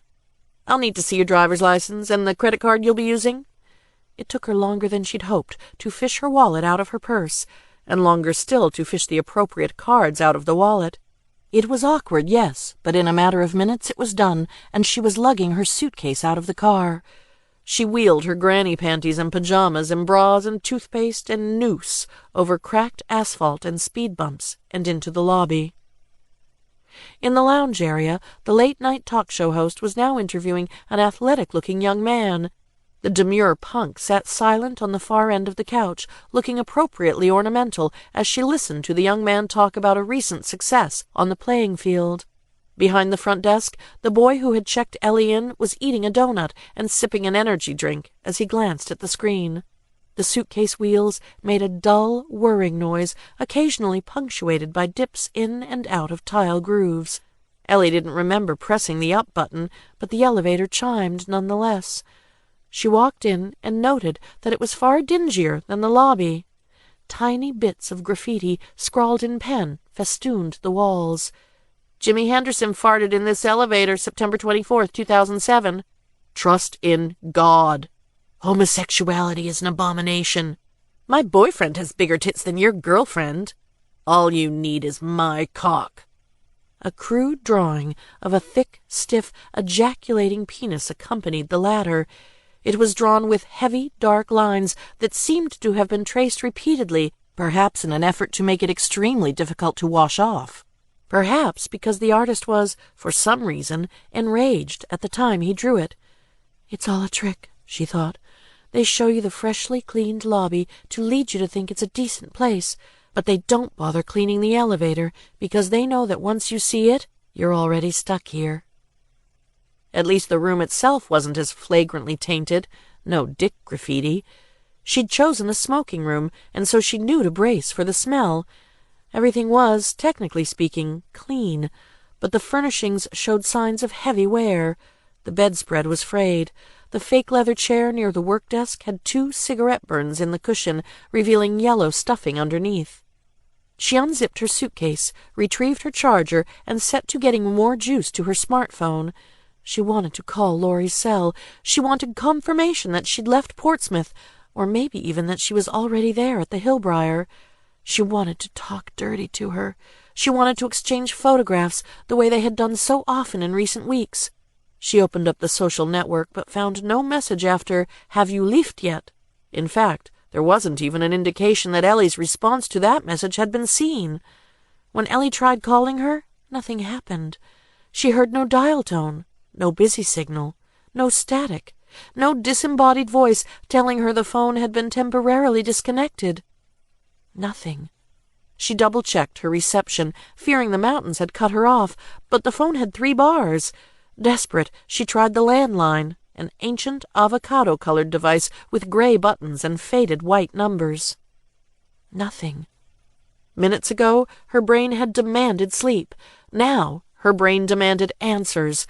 Was Lori blocking her calls? Could that really be happening after all those late-night heart-to-hearts? She felt like a fool. That must be exactly what was happening. In her head, the jigsaw pieces started to come together to form an ugly picture. No wonder Lori, if that was even her real name, would never tell Ellie that she loved her. It was a subtle signal, but a signal Ellie should have picked up on nonetheless. A hint that, despite all indications to the contrary, the internet play was just play. A hint that all of this talk about sex and death was just talk, just empty fantasizing. Ellie imagined a future confrontation. Some day, a month or 2 from now, Lori would show up again. Lori would message her, flirt with her, maybe even try to start some cybersex, all as though none of this had ever happened. And Ellie would unload her anger about having been stood up, and Lori would affect astonishment at the very notion that Ellie had taken any of this seriously, would explain that even her insistence it had been real had been part of the fantasy. How dense could she be?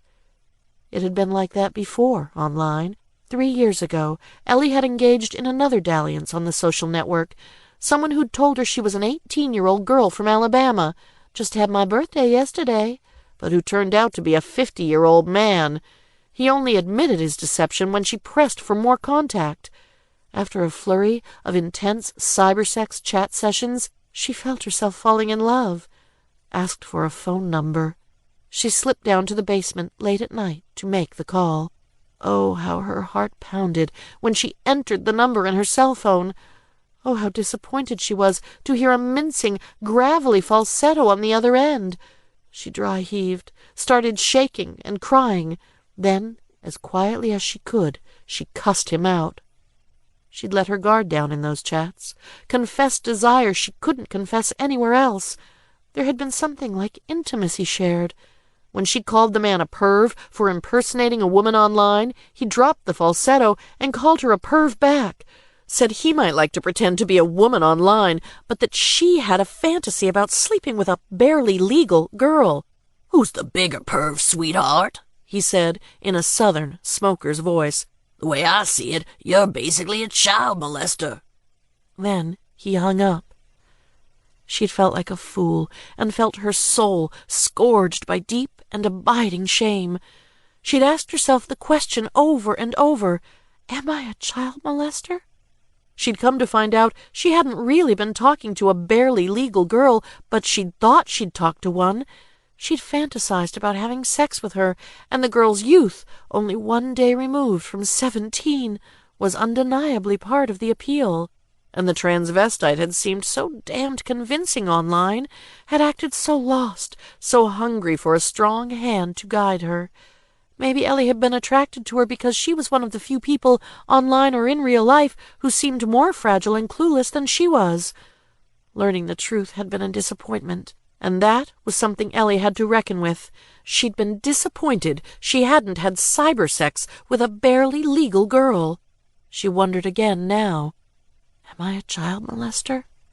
A voice, scratchy and southern, the voice of God, or the voice of the transvestite, or both mixed together, answered her, "Thou art an abomination." She had to pee. Before she squatted on the toilet, she looked in the huge mirror over the sink. She was too pale and too thin. She was glassy-eyed and straw-haired. She didn't look like a human being. She looked like a cheap dollar-store doll, not a Barbie, but an imitation Barbie, an inferior knockoff, a copy of a copy. She washed up and went to dry off on a hand towel, but the maid had neglected to supply her room with towels. Her wet hands dripped over her shirt and jeans as she made her way to a small utility closet next to the bathroom. Therein she found an iron, a small ironing board, a coat rack, and hangers. On a shelf over the coat rack she discovered 6 towels of various sizes and, to her great surprise, a pack of Marlboro Light 100s and a Bic lighter adorned with the logo of the Cincinnati Reds. Maybe the maid had taken a smoking break and had forgotten about the Marlboros. Maybe the last occupant had been trying to quit smoking and placed the pack there as a way to hinder easy access. However they got there didn't matter. Now the pack was in her hands, and moreover it wasn't empty. 4 smokes remained. She immediately pulled one out, lit it up, and sucked in a lungful of calm. She tapped ashes into a glass ashtray, then brought it over to the nightstand. She felt better.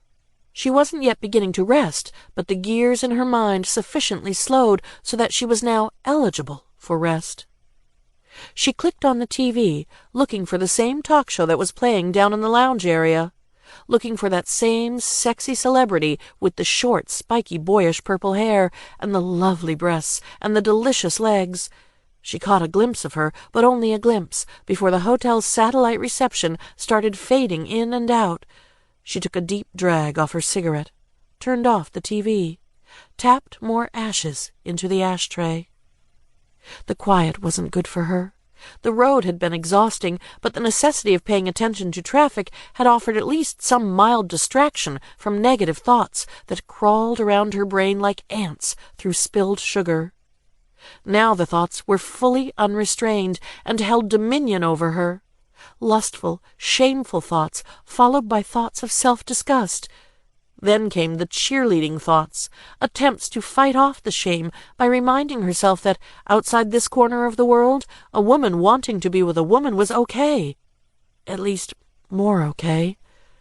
Maybe she didn't have to kill herself. Maybe she would go east on I-64, but instead of stopping at the Hillbriar, she would continue on to the coast, to some big city out there. That's exactly what she'd do. She had 5 days' worth of professional clothes. She would start over. True, she wasn't a kid anymore. She wouldn't have any local references either. But she wasn't too old to start over.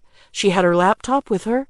She would start looking for jobs on the coast, someplace with lots of other lesbians, someplace where being a lesbian wasn't at all frowned on.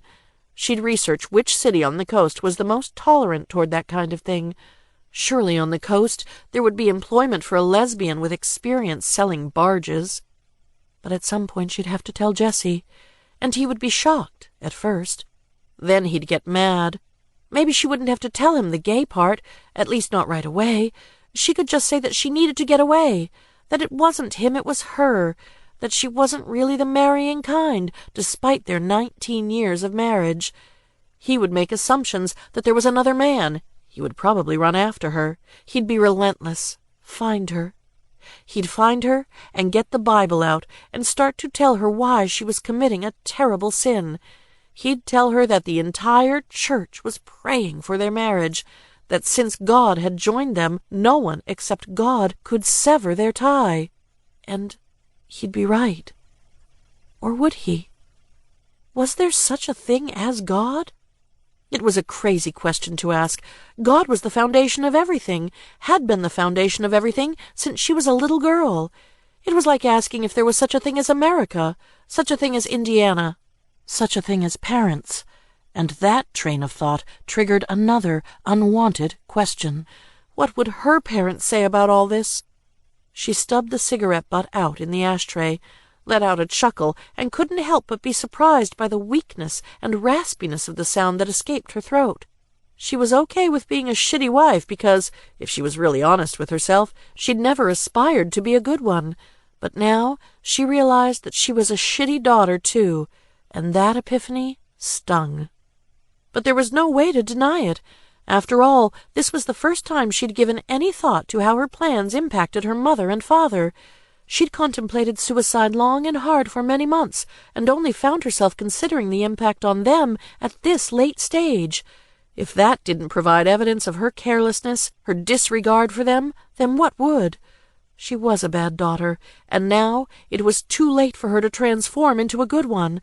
She'd made too many decisions that ran counter to the way she was raised to be a good daughter. Besides, her parents had grown too senile to participate in any sort of game-changing heart-to-heart. She hadn't been close to them since middle school. Conversations between her and her parents were superficially pleasant when she visited twice a year and phoned twice a month. They were old now and had moved to Florida so they could be closer to Destin. They'd been much older than usual when they'd had her. They'd struggled a long time with infertility and called Ellie their blessing. She was their only child. They were closer in age to grandparents than parents. This made them more conservative than most parents. They'd wanted her to marry a godly man, bear godly children, dote on godly grandchildren, then fall into a godly grave. And why not? Maybe they weren't being close-minded or repressive. Maybe they were simply relying on a way of life that had proven its worth over the course of centuries. Maybe traditions weren't such bad things. Maybe self-denial wasn't such a bad thing. For example, if she'd practiced self-denial and not looked for online sex chat sessions with other women, she would have never had the experience with the fake teenager. By seeking to engage in acts of abomination, she'd put herself in a position to be hurt. Perhaps, if there was a God, the incident with the transvestite was his way of punishing her for violating nature's order. God was perfect, therefore his universe was perfect. Nothing happened by mistake. Even the fact that she was suicidal was part of the divine plan. But what purpose could her misery and possible self-destruction serve? Her hands shook as she lit another cigarette. Maybe God wanted her to die so that her sin could not contaminate any other woman. That could be it. Yes, that made sense. Suicide as a sort of self-imposed quarantine. But the emotional pain en route to suicide? What was the purpose of that? Why could she not simply kill herself joyfully and be done with it? Why did she suffer a constant, ugly, gray ache in her head? All pain had a purpose. When she was a child, she'd had an intense pain in her stomach, and the purpose of that pain was to send the message that her appendix was about to burst. The doctors took it out just in the nick of time. Pain had done its job. It had sounded the red alert. Maybe the emotional pain was there to bring her, literally, to her knees, to knock her down a few pegs so that she wouldn't die before first acknowledging the superiority of the tried and true path that had been passed down one generation after another. the path of the Bible. She was at this moment on the verge of tears. She took another deep drag off her smoke, then opened the nightstand drawer, picked up the faded, worn, and tattered Gideon's New Testament. She started to flip through the book and pick a passage at random, but as her thumb worked its way through the pages, she discovered a gospel tract tucked inside, a hidden leaflet. Under the title, "He Wants Us Broken," there was a pen and ink drawing of a bald man with a sparse beard whose contorted face was the flag of agony. He only had healed stubs where his arms and legs should have been. His eyes looked all fucked up like a goat's. He drooled and bawled, and even the sputum and tears looked, in their own way, malformed, oozing down his face in weird globs rather than straight trails. The drawing was repellent, but the title? There was something about the title that rang true. She flipped over the cover and read the text on the first page. God wants us broken. He wants us broken and freakish and insane, addicted to drugs and addicted to sexual abomination. Yes, this is what God wants, what he demands, because if we didn't suffer such afflictions, we wouldn't need him. The more afflictions we have, the more we need him, and God demands that we both need him and acknowledge our need of him. The more we need him, the more we pray to him. 1 Thessalonians chapter 5, verse 17 commands us, pray without ceasing, and the only way to pray without ceasing is to be in agony without ceasing, to be unceasingly broken and unceasingly freakish. At the bottom of this page there was another pen and ink drawing, this one of a Catholic priest performing last rites on a gnarled, emaciated old woman. A family surrounded the bedside, kneeling with their heads bowed and hands clasped tightly together, as though cuffed in that position. The text sounded outrageous, blasphemous. It countered everything she'd ever been taught. Yes, it did quote Scripture, and it provided some reassurance to her at an hour when she desperately needed it. All of those aspects of herself that she thought were bad, that God disapproved of, might actually be the very aspects of her that he loved. The tract hadn't yet convinced her, but in a sense it did something more important than convincing her. It comforted her. She flipped to the next page. More proof to convince the skeptical. 1. More scriptural proof. Jesus compared himself to a mighty boulder. Whoever shall fall upon that stone shall be broken, but on whomsoever it shall fall, it will grind him to powder. Luke 20:18. Blessed are the meek, for they shall inherit the earth. Matthew 5:5. If thy right eye offend thee, pluck it out, and cast it from thee, for it is profitable for thee that one of thy members should perish. And if thy right hand offend thee, cut it off, and cast it from thee, for it is profitable for thee that one of thy members should perish. Matthew 5:29-30. 2. Scientific proof. Science is yet another demonstration of God's plan for us. The arc of history is long, but bends towards degeneracy. We now know that the universe started as perfection, a single block of matter, united and whole, but then it broke into billions of inferior pieces. From the moment we come into existence, we are already broken, a shard of a shard of a shard. God's plan breaks us down even more. If we live long enough, our body will break down. As we grow very old, our mind breaks down. Then, after we die, we break down even further. Time breaks us down, flies break us down, worms break us down, until we are merely a tight leather shroud around a frame of bone, until we are just bone, until we are just powder, pulverized when our graves themselves betray us and shift with the tectonic forces of a spastic earth.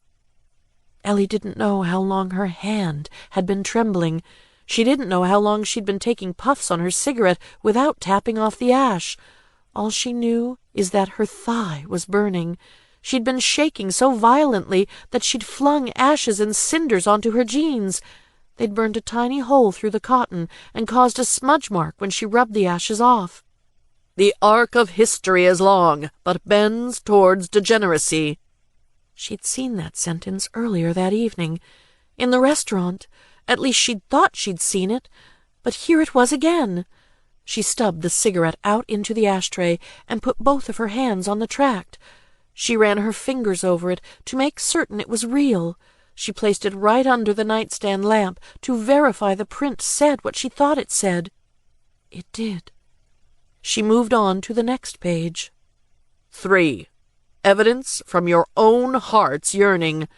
Look deep into your heart. You want to be little and yielding and sick because this removes you from life's burdens. And did not Christ himself say, Come unto me, all ye that labor and are heavy laden, and I will give you rest? Matthew 11:28. God delivers those of us who are heavy laden with the yoke of existence. He does this through the blessings of decay. He seeks 1,000,000 new Marys.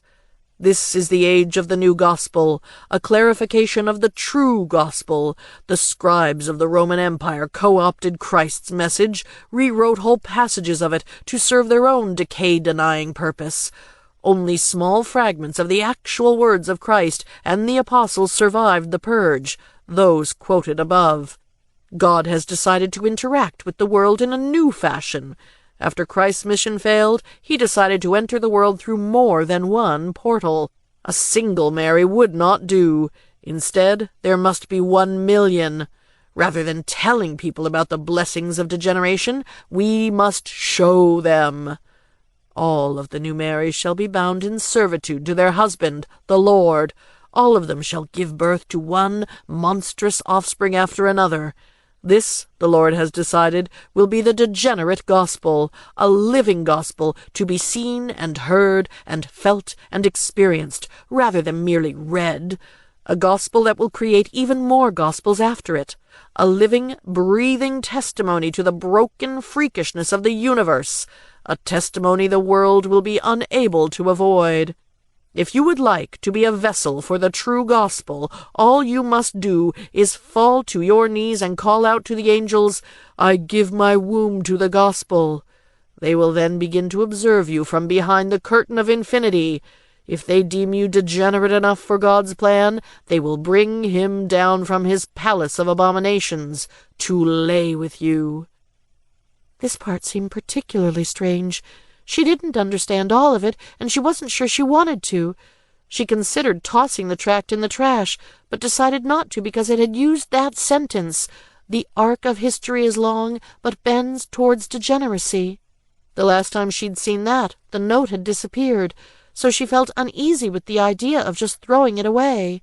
Her intuition told her something valuable might be lost if she threw it away.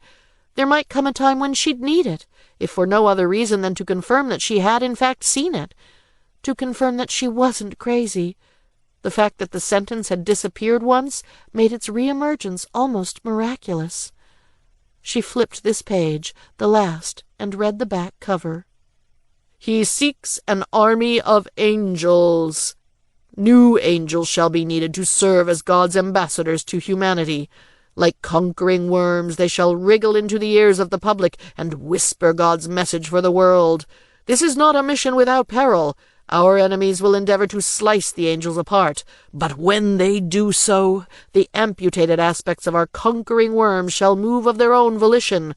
Thus, in severing us, our enemies will only help us grow. Like the hydra we shall grow, and brokenness and freakishness and the blessings of decay and degeneracy shall grow in our wake. Then a final pen and ink drawing, a man-sized worm riding a heavily armored war-horse into an ancient city. A crowd of well-wishers were depicted in the foreground, dressed in robes. They tossed palm branches and flowers at the horse's hooves. A close inspection of the background revealed more sinister images, men in togas falling on their swords, women in nooses dangling out of the high windows of distant minarets and battlements, a gang of children crouching over the body of a dead dog, devouring it. A mailing address to a P.O. box in New York and an email address to a Gmail account were written in smaller print at the very bottom of the back cover. Ellie ignored those, though, focused instead on the war-horse and the worm, traced her acrylic fingernail over the lines of that drawing. until she fell asleep. Faith. When Ellie awakened, she felt hungover. She lay in bed longer than she should have, gathering up the gumption to start her day. A heaviness and an achiness lingered in her skull. She was exhausted, despite having slept. She felt sick to her stomach, despite the fact she hadn't drunk alcohol. She felt restless, excessively restless, even by her standards. But she didn't feel dehydrated, as she had the 2 times in her life she'd actually been hungover, nor was she trembling, as she had been during that first hangover when she was 17. That was the time her friend Melanie had smuggled a jug of gin out of her parents' liquor cabinet. They'd drunk it together and had a sleepover, just the 2 of them, in the basement. Under the cover of darkness and sleeping bags, they'd held hands and made out. She remembered that part. Even all these years later, she remembered it. Melanie hadn't remembered it, though, or at least claimed she hadn't remembered it, said she'd gone into a blackout. Ellie had resented that fiercely. There'd been closeness, confessions. Hell, they'd said they'd loved one another. But then it had all been yanked away from her when Melanie said she didn't remember any of it. And then she'd said she had homework to do before Monday, and she'd packed her things and drove away in her little piece of shit Corolla. And after that day, she wasn't Ellie's friend anymore. All of a sudden, she stopped talking to her. Ellie's cell phone was on the nightstand, charging. She reached over, picked it up, and checked the social network. No new message from Lori. She clicked on Lori's name, curious to see if she'd posted anything new on her timeline. She hadn't. The last thing on there was a picture of a shirtless hunk, some movie star apparently, posted yesterday morning. She'd said she was bisexual. Ellie remembered that, but seeing that she'd posted a photo worthy of a romance book cover was discouraging. She'd claimed to have had more sexual experience with women than Ellie had, and yet that picture she'd posted looked like the sort of thing a bored housewife would post. The buff dude's picture was another piece of evidence to support the narrative that had been incubating in Ellie's mind since last night. Lori hadn't been serious about any of this. It was just a game. Hell, it might be even worse. Not a game, but a malicious trick. Maybe Lori was laughing her ass off about it. Ellie wondered if that was exactly what she was doing that very moment. She'd slept in her clothes. There was still an unattractive smudge of ash surrounding the pinprick hole that had been burnt in her jeans. There was also a sour scent around her armpits. Her hair must have looked messy, out of place, and neglected, but she decided she wasn't bothered by such things. She'd brought nice clothes for this trip. She'd packed business clothes, of course, to render the charade realistic, but she'd also packed sexy clothes, or at least as sexy as she let herself get. Some jeans that she thought hugged her hips provocatively. No tops with plunging necklines, but some that provided at least a decent hint of cleavage. Clothes that were only 5 years out of fashion, which was a favorable contrast to the rest of her casual wardrobe, which was, on average, at least 10 years out of fashion. And yet she decided not to change into them. Part of her liked the fact that road grime and sour sweat still clung to her. It suited her mood. Maybe it suited her. She smelled foul, yes, but maybe she was foul. Maybe God had made her that way and delighted in her foulness. When she finally rolled out of bed, she noted with a lazy lack of surprise that she'd somehow managed to sleep on He Wants Us Broken. It was crinkled and creased, but was otherwise undamaged. She lurched to the edge of the mattress, sat and skimmed the tract to make certain it read as she remembered it. It did. She tucked it in her back pocket. She wondered where the Gideon's New Testament was, and didn't find it until she had already packed, put on her shoes, and was ready to check out. It had somehow, during the course of her tossing and turnings, migrated under her pillow. She only discovered it when she examined the bedding for lost earrings. She could no longer remember if she'd worn earrings the day before or not, so she erred on the side of checking. She always erred on the side of checking. She replaced the Gideon's New Testament in the nightstand, back where it belonged. She imagined the maid would appreciate things being returned where they belonged, but she decided to take the cigarettes and lighter with her. Smoking soothed her. She had a ritual whenever she left a hotel room. She would scour it over and over to make certain she'd left nothing behind.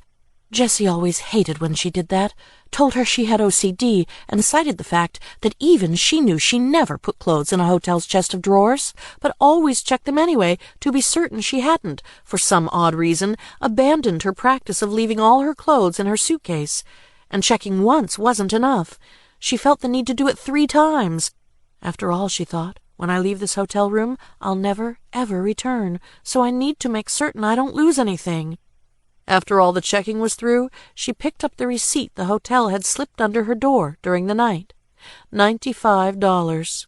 It hardly seemed worth it. Then she rolled her bag to the door, to the elevator, to the front desk. The young man from the night before was no longer there. A heavy young woman with dyed blonde hair stood where he had. The television in the lounge area played the Weather Channel. The young lady on the screen was reciting the temperature in Tucson. Her neckline was far too high to be pleasing, but Ellie could tell there was a bounty underneath the dress. The hemline stretched down to her knees, too far in Ellie's estimation, but she wore makeup fit for a harlot, and that led Ellie to suspect the modesty was a charade. She daydreamed about ripping that dress off, cutting it off with a knife to be exact.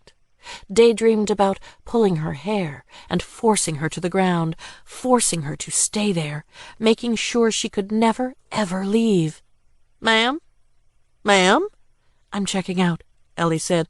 "Yes, you mentioned that, and I asked you, are the charges on your receipt correct?" "Huh? Oh, yeah." Ellie tried to force a cordial smile, but felt her face resisting.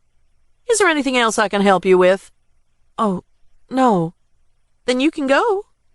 She wheeled her bag out to the parking lot. There was something about being outdoors that felt uncomfortable, even disturbing. The temperature had plummeted overnight, and the chill hadn't yet been burned away by the sun, but that wasn't it. Maybe it was that she could see the mountains now. Yes, they were only foothills, but they seemed like mountains to her. They encircled her in the hotel and the small city. Their presence affirmed that she'd traveled so far the geography had changed, that she was really trying to pull this off, this secret sex, this suicide. She'd come all this way, had made this degree of commitment to the enterprise, and she still had no guarantee that Lori had done the same. She opened the Scion's back hatch, heaved her bag up into it, and slammed it shut. Then she opened the driver's side door, heaved herself up onto the seat, and slammed it shut. There were errands to attend to, eating, gassing up. Her car and her body were both machines that needed fuel. Cracker Barrel was the closest place, and she'd always liked their food. It wasn't such a bad restaurant. The decor was familiar. But she was young and by herself and a sinner, and everyone else there on that Wednesday morning was old and gathered in groups and pious. She observed more than one table bowing their gray heads to say grace before devouring their plates of eggs. She took "He Wants Us Broken" out of her back pocket, reread it. Who were the old people praying to? Jesus, the compassionate Christ, who healed the lame, or another kind of Christ entirely, to whom healing was blasphemy? Sure, they thought they had been praying to the compassionate Christ, but who were they praying to really? She looked at the tract again. Its claims, on the one hand, seemed so unlikely, so out there, and yet, if you looked long enough at the arthritic, wrinkled, praying hands that surrounded her, it was impossible to refute certain points. "If we live long enough, our body will break down." One of the old women looked up after praying and spotted Ellie staring at her. She glared back. Ellie pretended to look toward the kitchen instead. A moment later, a disembodied arm and hand appeared in front of her, pouring water into the waiting plastic cup. "My name's Ronnie," the man said, with an Appalachian twang, "and I'll be your server this morning. Can I get you some coffee? Orange juice?" Ellie flinched and instinctively slapped her hand over "He Wants Us Broken." It was still her secret. She wasn't yet ready to let anyone else see it. Besides, the picture of the sorrowful amputee on the cover was bound to lead to misunderstandings. Ronnie had the same build and complexion as the waiter at the chicken house in Winchester, round and ruddy, only he had thick glasses, and the one in Winchester hadn't worn glasses at all. Also, he wore a crew cut, while the other had a fuzzy head of hair approximating a woman's perm. Ellie asked for coffee. Ronnie smiled. And will you be taking any cream and sugar with that, ma'am? Ellie shook her head. All righty then. I'll be getting that right out to you. And are you ready to order? For 2 or 3 seconds, the words didn't compute. Order? As in, order around? As in, tell someone what to do? Yes, she was ready to give orders, especially to the weather girl on the TV back at the hotel. After cutting the dress off her, Ellie would order the skank to get on all fours and crawl up into her lap for a series of rough, over-the-knee spankings. Ellie would set a rule that the spankings wouldn't stop until the weather girl got wet. Ellie would really wail on her, and that tight ass would bear the mark of her palm. It would be warped with welts, too, and the weather girl would start crying, and Ellie would remind the weather girl that if she wanted the spankings to stop, then she had to fucking get wet. And when the weather girl finally got wet, Ellie would stop the spankings, but start laughing at her. Laugh, and tell the skank that, despite all her protestations to the contrary, she'd actually been turned on by it all. And then Ellie would handcuff her and gag her and take duct tape to her ankles, because the weather girl would probably be the kind of filthy whore who was into that kind of thing. And the weather girl would never, ever leave her, and... Ma'am? Ellie jerked her head up. Have you had a chance to look at the menu? Ellie didn't make eye contact with the waiter, glanced instead at one of the tables of old people. "I'll have eggs," she said. And how would you like them cooked? "Broken," she said. Beg pardon, ma'am? She felt her cheeks flush. What had she just said? It really was like she was hung over, confused, restless, scatterbrained. "I'm sorry, I mean scrambled. I'll have the meal deal with the biscuits, too." Would you like grits with that? "Why not?" All righty then, Ronnie said in a voice that was way too energetic. One country morning breakfast coming right up. He waddled off to the kitchen. At the nearest table, a lady so wrinkled she looked like a Shar-Pei started loudly denouncing the president. "You want to know what Obama stands for?" the lady said. She was worked up, so excited her Shar-Pei wrinkles were flapping against one another. "One big-ass mistake, America." The rest of the table let out raspy, old people cackles. All of them, male and female, sounded like witches. "He's a secret Muslim," one of the older men, a chubby, bald fellow, said. "At least that's what I think. Maybe he's not, but I think that explains everything." "Why, yes, of course he's a secret Muslim," the Shar-Pei woman said. "I can't see how people don't see through that. I think he's doing things to control the weather. Then he's blaming it on coal because he doesn't like Kentucky. He knows Kentucky will never vote for him because we're good Christian people and not Muslims." There was another idea the Shar-Pei woman was trying to verbalize. She stammered to get it out. There was some urgency in the matter. She shook her Shar-Pei jowls again, as though trying to shake out the word she was looking for. "So he's trying to put coal out of business, and he's messing up the weather with some sort of weather machine to do it. I guess what I mean to say is that he's, well, framing coal for this global warming thing." Ellie didn't have an opinion one way or another about the president. Like everyone else in the church, Jesse had put up a yard sign for Romney. He'd gotten very excited about it. He loathed Obama, but he never once referred to the president as a secret Muslim, and even he would have thought it sheer lunacy to accuse the president of harnessing the power of the weather against his own people simply to avenge an electoral slight. But one day, 40 or 50 years in the future, if he lived that long, Jesse would probably be spouting nonsense every bit as deranged as that, about some future president, Republican or Democrat. Deranged. That was the right word, wasn't it? Yes, deranged. The brain was just a part of the body, like any other. It, too, could be eroded away by the wash of decades. She thought about the forest of gnarled appendages at the nearby table. If something as hard as bone could be gradually warped by time and disease, then what hope was there for the brain? It was, after all, only soft tissue. And at that point Ellie felt a shudder. "I'll be exactly like those old people, too, some day," she thought. As we grow very old, our mind breaks down. She heard a loud whirring. A grimy plastic mannequin hand set a plate of scrambled eggs and biscuits in front of her, and a bowl of grits to the side. It was Renee again. The plastic mechanical arm, the massive sinkhole in his skull, the mouth without a bottom lip, the unintelligible mumbling. It was impossible, of course, that he was waiting tables at two different places so far apart from each other, and yet there he was. He placed his cold plastic hand over Ellie's cold flesh hand and gently patted it.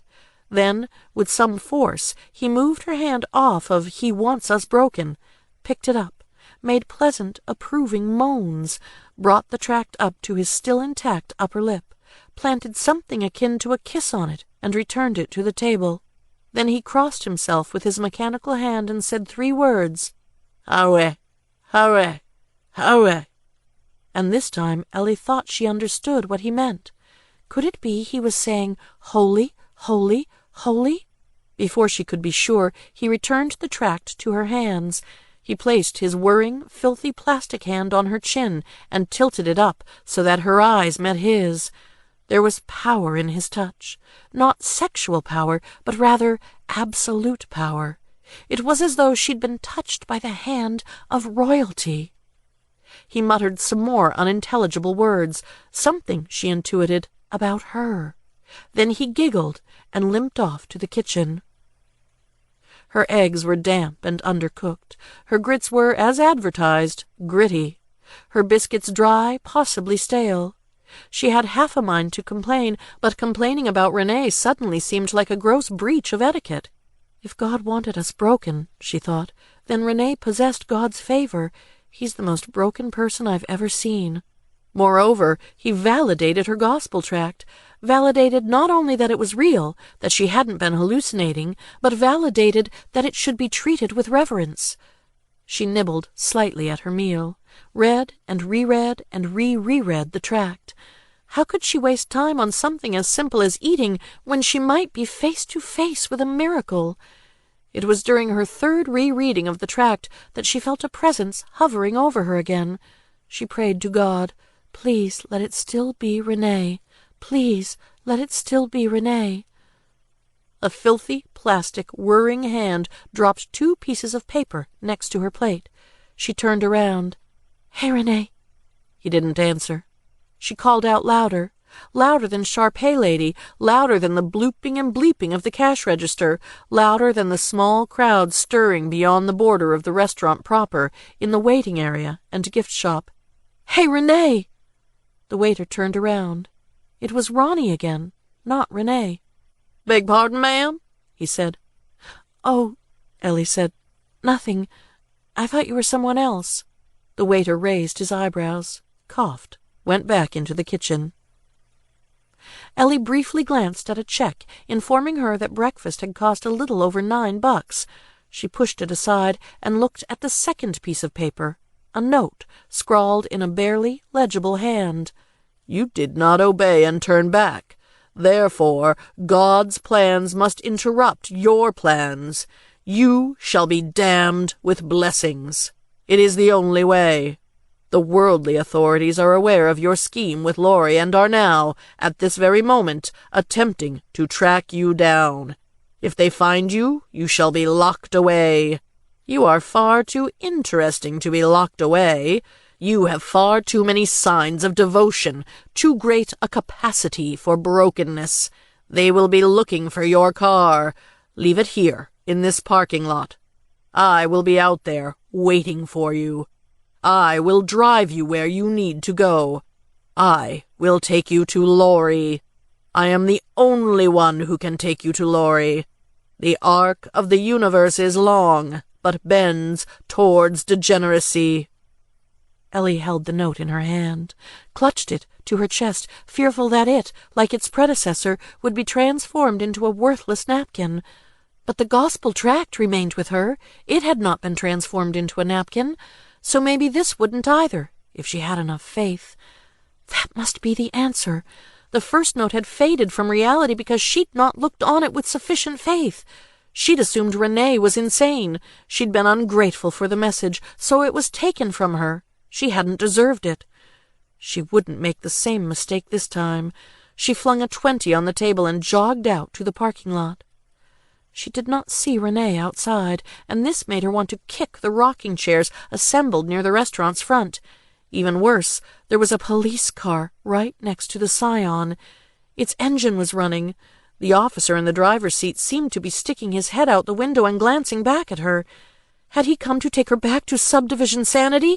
Back to a world antiseptically devoid of passion and miracles? Then she heard the familiar voice and the familiar words. Howe, howe, howe. Holy, holy, holy. Or could it be hurry, hurry, hurry? She didn't question it. She just followed the trail of the voice, followed it even though it led straight to the police car.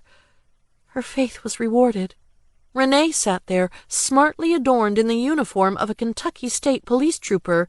He giggled and jerked his head to the side. She scurried to the passenger side and opened the door. I need to get my bags. Renee shook his head, then coughed up another word. Oh, bah, he said, with a snort appended to the last syllable. Obey. She was tempted to ignore this statement, this request, this command. She'd ignored God's commandments before, after all, but she'd never before encountered a being like Renee, not God, but closer to God than she was. That made a difference. Also, she'd never before heard such commandments spoken to her in a voice she could literally hear. That made a huge difference. It made disobeying sound more real, more like a mistake. And besides, Renee knew about Lori. He'd even referred to her by name in the note. Said he could take Ellie to see her. Said Ellie was in danger of being caught and locked away. Ellie didn't want to be locked away. She got in.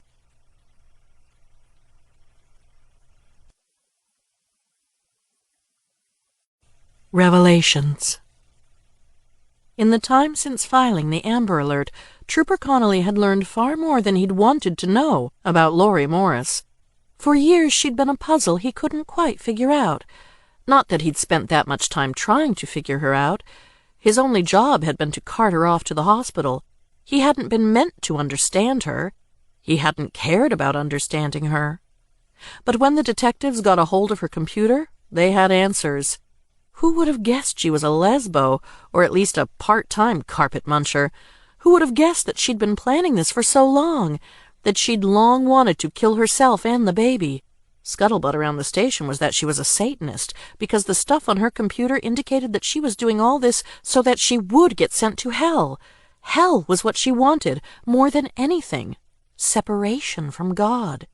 She hated God for what she thought God had done to her. But God was good. She was misunderstanding it all, blaming God for the acts of Satan. She'd fallen on her knees to Satan when she should have been on her knees before God. Then again, maybe she didn't misunderstand things. Maybe she was consciously trying to defame the Lord's name by falsely accusing him of rape. Maybe she wasn't crazy. Maybe she was evil. Maybe, instead of getting sent off to the hospital, she should have gotten sent off to a good pastor for an exorcism. But Connolly couldn't keep thinking about that. He had a job to do. The tech fellas had sorted out the contact information for the woman from Indiana, and Connolly was supposed to call her husband. Yeah, that was a piece of shit assignment, if there ever was one.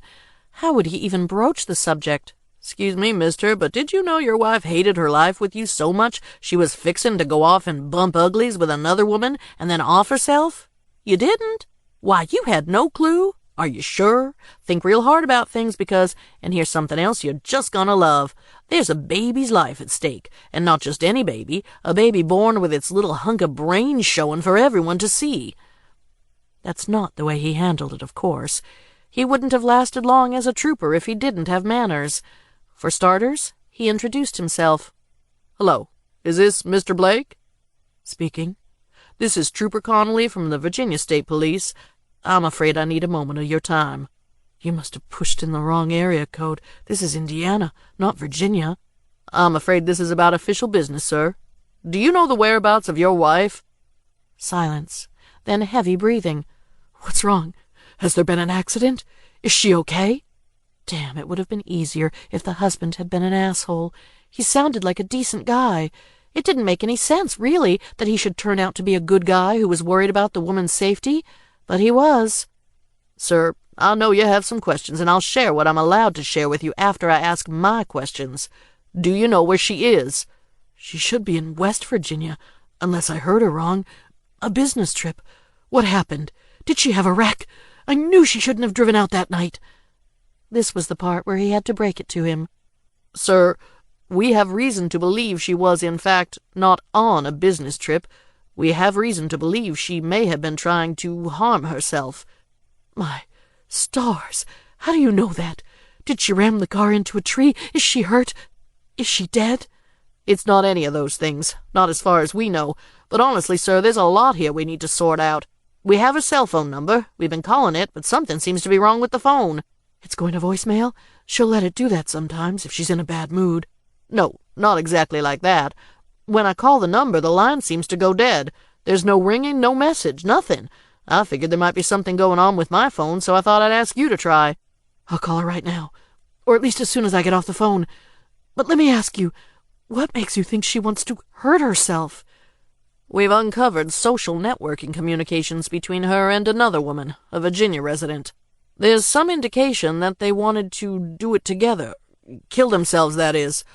Oh, Lord save her. Oh, God. Oh. The husband had sounded so strong up until that moment. He'd fought so hard to maintain some sense of normality about it all. He'd scratched and clawed after normality, the way a man about to fall off a cliff scratches and claws at land.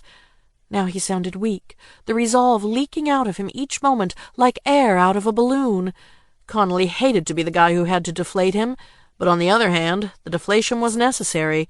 He'd asked too many questions before.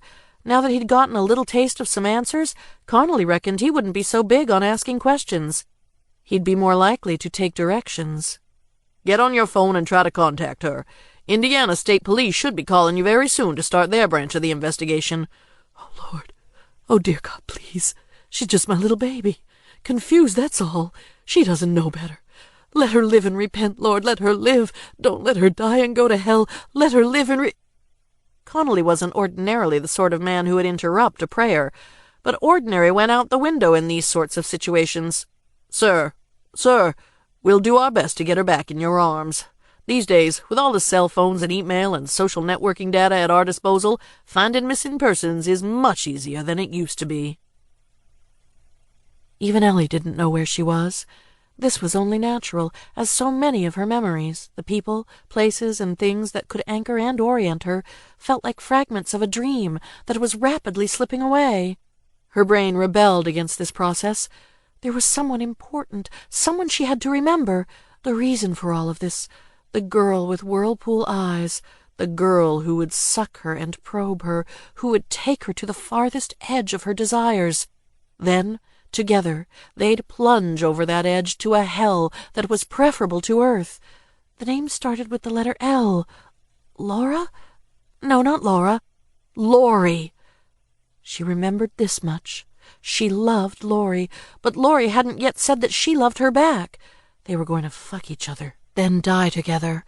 There was a creature named Renee involved with this, too. A mutilated man. He'd been the one who'd taken her from her old life. In a police car? That didn't seem to make sense, but yes, in a police car. They'd driven away from one world and had arrived in a new one, a place as dark and warm as a womb. A quiet place where the ground was slick with mud and the air smelled like fading flowers. She couldn't see her hand in front of her face, but she knew Renee was still with her. She felt his cold, plastic hand guiding her along by the arm, as though he'd been to this place many times before and knew the way, or could at least see where he was going. She also heard his voice. "Disgust," he said. Ellie struggled to understand him. Disgust? Disguise? They stopped. Renee grabbed her chin and tilted it upward. "Disgust," he repeated, this time with a heightened tone of seriousness, a respect bordering on awe. Oh, the skies! Renee was directing her attention to the stars overhead. They were several times larger than any stars she'd seen before, and each glowed with a different, vibrant color. Even more surprising, they were unstable. No more than unstable, liquid. They throbbed and melted and trickled toward the horizon, leaving behind trails that looked like neon candle wax or painted pus.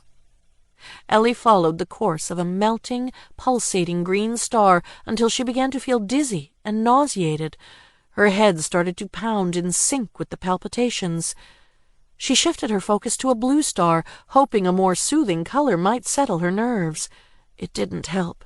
It was too globby and too pale. The injured, blotchy blue of a bruise, not the rich blue of eyes and oceans. Each time the blue star throbbed, she imagined it pumping diseased blood through the veins of all creation. She cringed, slipped, and lost her footing. She felt a familiar whirring sound as Renee yanked at her hips to steady her. Gooseflesh ran up the back of her neck, followed by a shudder, followed by a wave of bitter embarrassment at how weak she must have seemed to him. She'd gotten used to a number of oddities over the last 2 days, so why did she find this bizarre sky so uniquely disturbing? She had only a hunch about the answer. It was one thing to feel increasingly comfortable around a deformed creature like Renee, or even to accept that degeneracy was everyone's inevitable destination. But it was quite another to face the reality that stars, too, could devolve into something broken and freakish and wrong. The arc of the universe was long, but bent towards degeneracy. It was too much for her exhausted senses, yet she needed to be brave and stare at the sky. Anxiety and awkwardness no longer had a place in her life. A bizarre serenity began to take hold of her.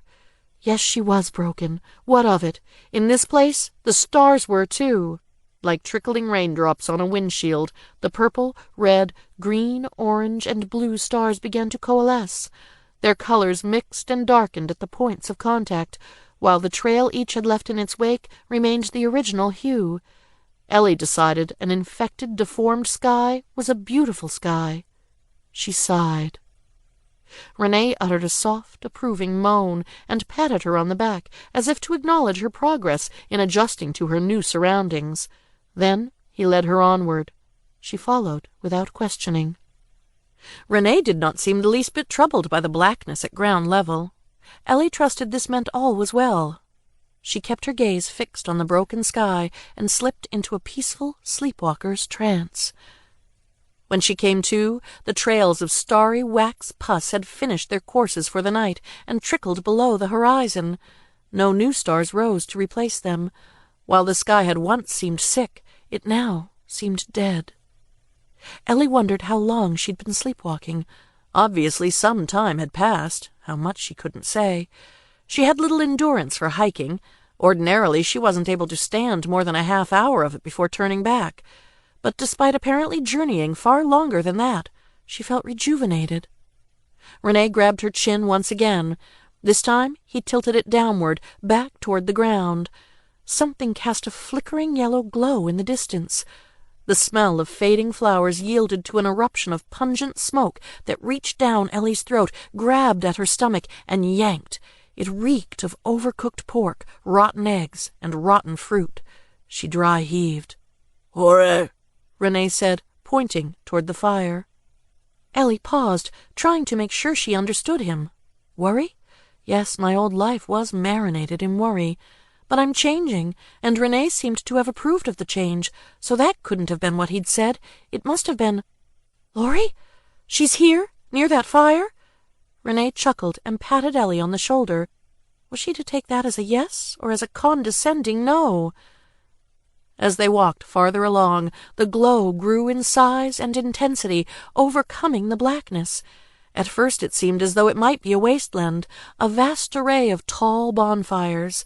But as they marched through the strange night, ever closer, Ellie came to see it was a series of burning stone towers.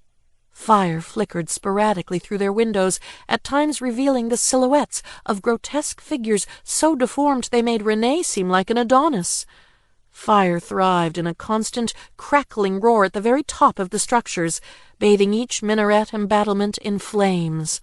Along with the sounds of burning, she also heard desperate pleas and sadistic laughs, animalistic grunts and orgasmic moans, the cracks of whips and the clatter of chains, the sounds of suffering and its mischievous instigation.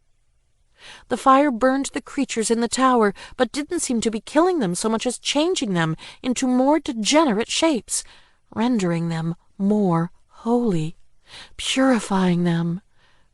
As Renee guided her ever closer, Ellie wondered what exactly would become of her once she stepped inside.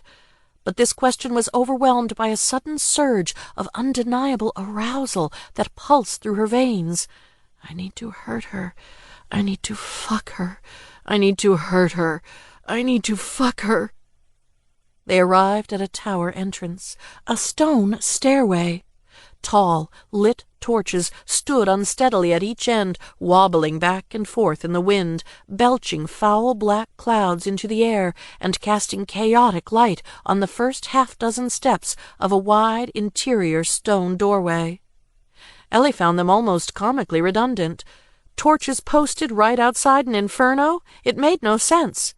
"Tack you up," Renee said. The torches crept toward Ellie.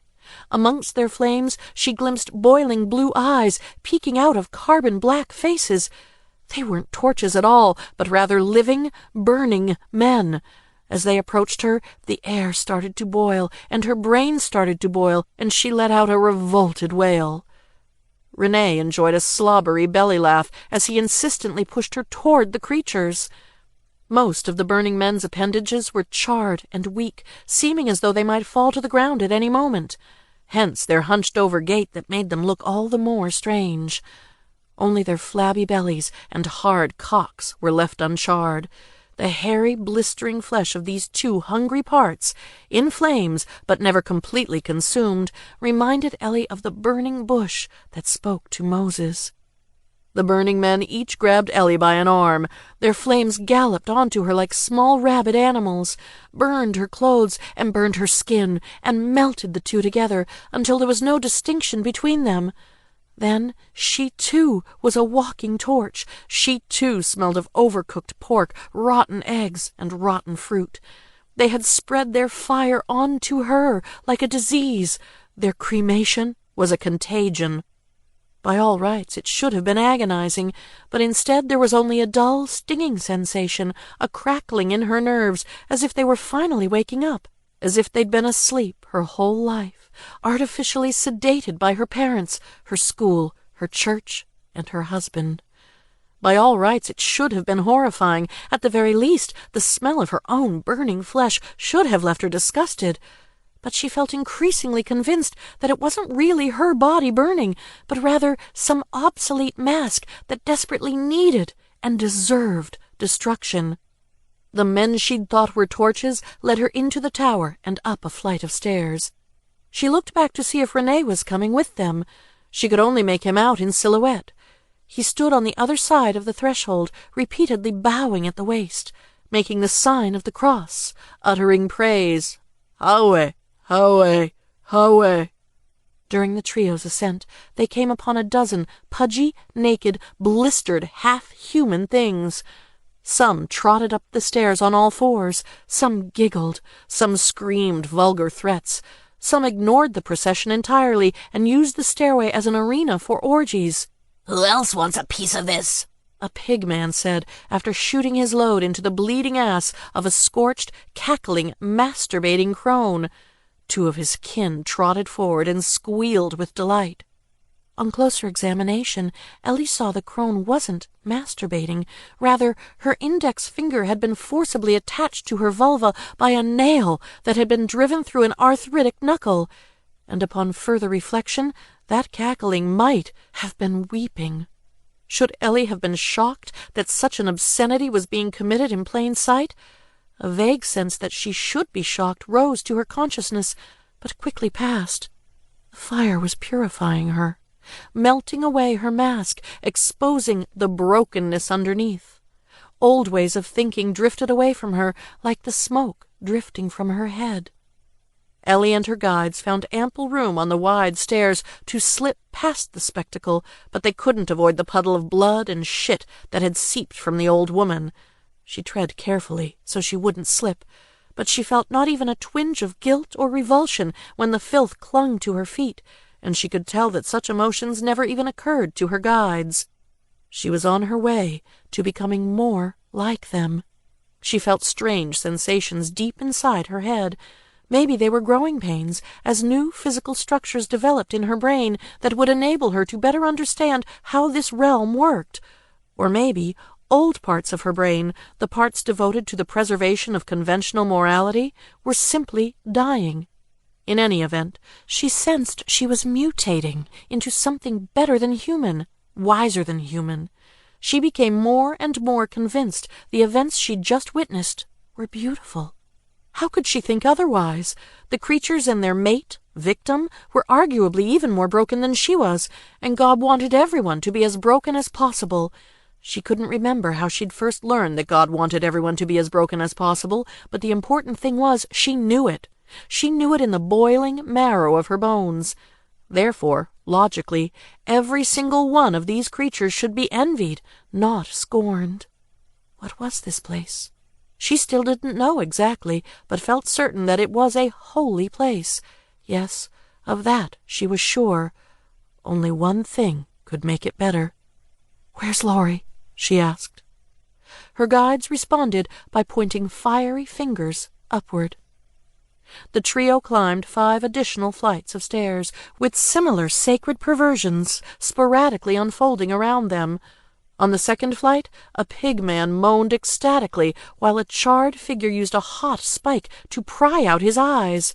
On the landing between the 3rd and 4th flights, a pig-man with tits, or a pig-woman with a cock, hung by the neck from a rusty steel chain tethered to a rickety, improvised gallows.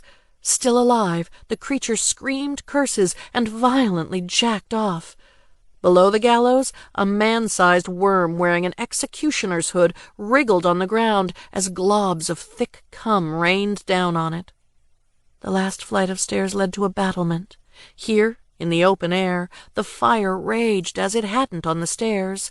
All manner of monsters danced seizure-like jigs on the burning stone floor. "This is truly living," one of the pigmen said, right before collapsing. When he fell, his back and neck and head caved in, spewing forth cinders and ash. Other creatures leapt from the tower, not so much to escape, Ellie reasoned, as to start the process all over again, to repeat the buffet of gleeful horrors the previous floors offered. Like children at a swimming pool, they weren't yet ready to leave. Ellie's guides pushed her toward the middle of the battlement, then slunk back toward the stairs. "Wait!" she called. "Where's Lori?" They pointed upward, at the smoke gusting into the black sky. Was this a trick? Had Lori been burnt to death? When her guides had pointed skyward, were they implying she'd been reduced to cinders and ash, and that Ellie would soon meet the same fate? It was as if the tower was a giant stake at which she was being burned, but she made no attempt to flee. "Where's Lori?" she grunted through blistered lips. "Where's Lori?" she asked, as her skin flaked away into bits of carbon and her knuckles glowed like hot coals.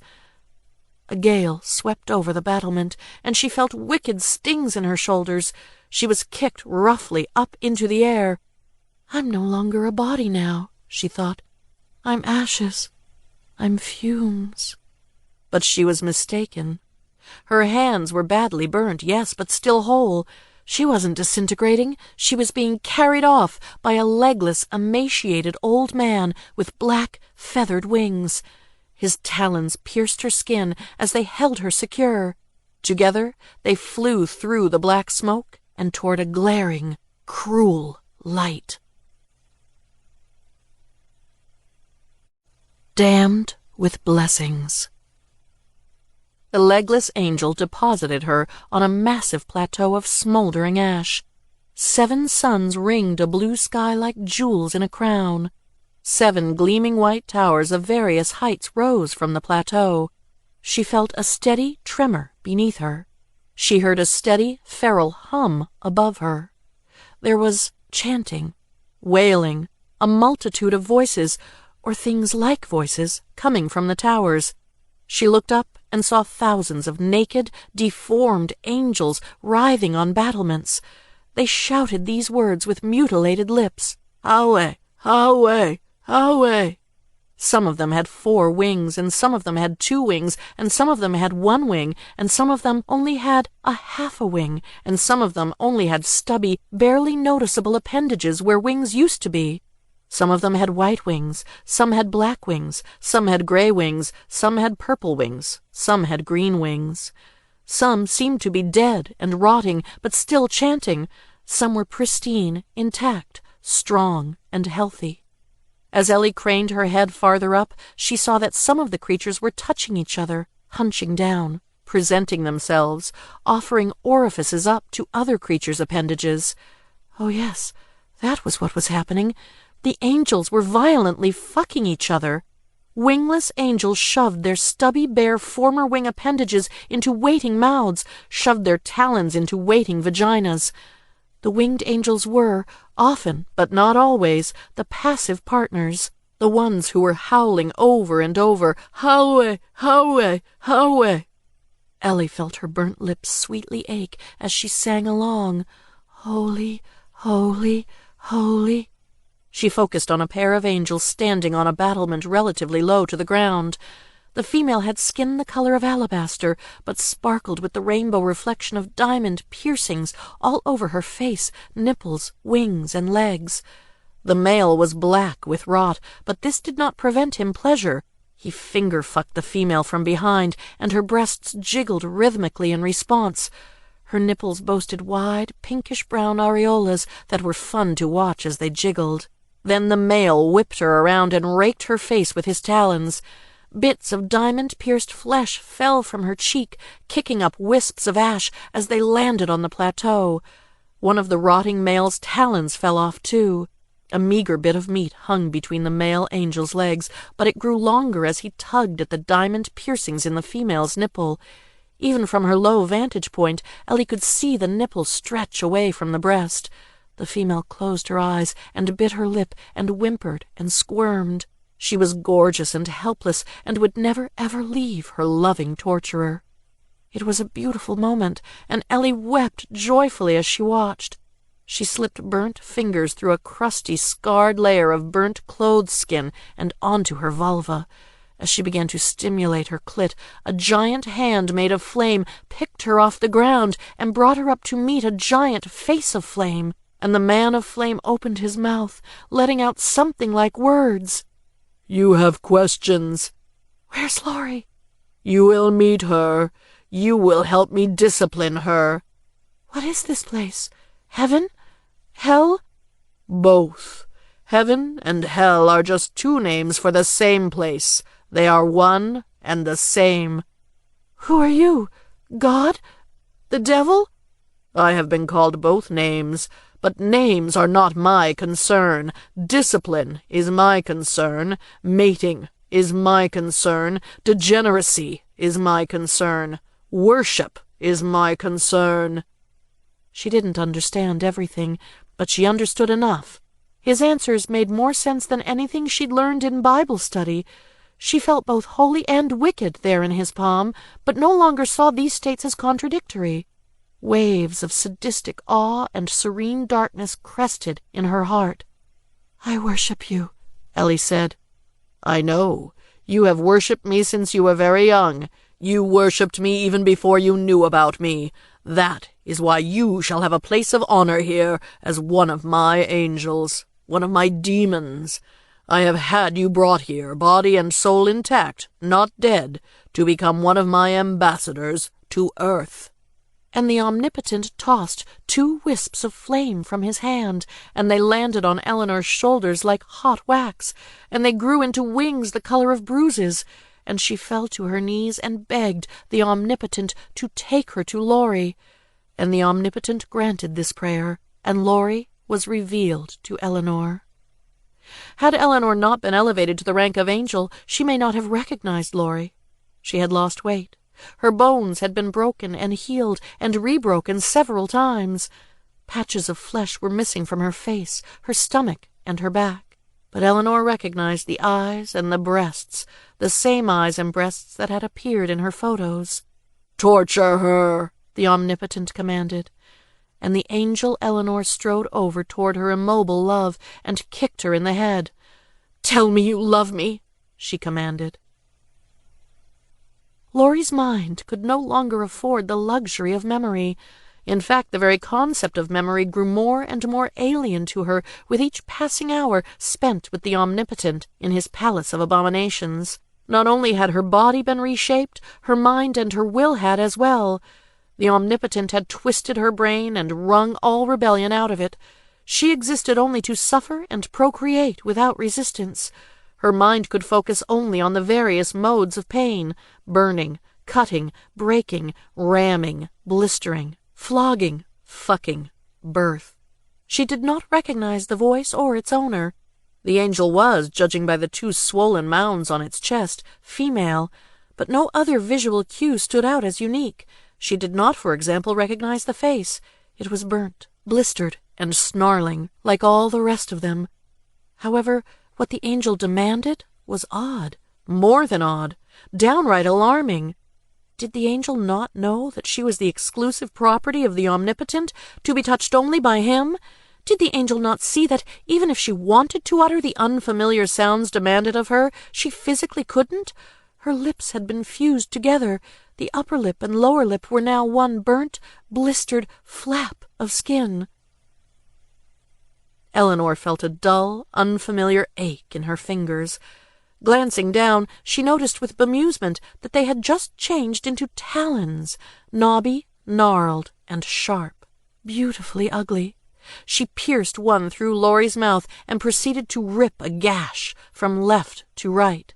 Eleanor tried to focus enough so that her cut would cleanly separate the 2 lips from each other, but she was a novice at using her new anatomy and intensely aroused as well. The gash ended up running all the way up to Lori's right cheekbone and down to the left side of her chin. Blood at first oozed out. Then it pulsed out rhythmically, spurt, spurt, spurt, the sight of suffering and its mischievous instigation. She had freed part of Lori's mouth, though. Lori had no more excuses for failing to confess her love. "Tell me you love me," Eleanor commanded again. Lori uttered a sound somewhere in between a whimper and a shriek. Blood flooded her mouth, and she began to cough, wheeze, and spit. Eleanor grabbed onto Lori's nipples. Despite all Lori had been through, they felt soft and warm. Eleanor caressed them. She straddled Lori, bent down and licked a nipple. It hardened. Even as blood began to drip down Lori's chin and onto her chest, it hardened. Eleanor ran her tongue up the breast into the thickening puddle of blood, tasted it, liked it, trailed her tongue up Lori's neck, nibbled her ear gently, whispered to her, "Tell me you love me." Lori felt like she had sunk deep under a lake, and the angel was on land barking at her. She felt no closeness to her. Likewise, she felt no affection for her. Why should she? A marionette exhibits no love for its puppeteer. Her body responded to the angel's touches strictly out of instinct. Her nerves were wired in such a way that her nipple hardened when it was licked. That was that. There was nothing more to it. Still, the Omnipotent might punish her, or punish the angel, or punish both of them. The angel should know better than to touch her. Only the Omnipotent could do that. She thrashed her head around, spit out more blood, and let out a guttural livestock sound. Was that a no? Did Lori still have the will to defy her? Eleanor had tasted Lori's blood, and now she decided she wanted to taste her cunt.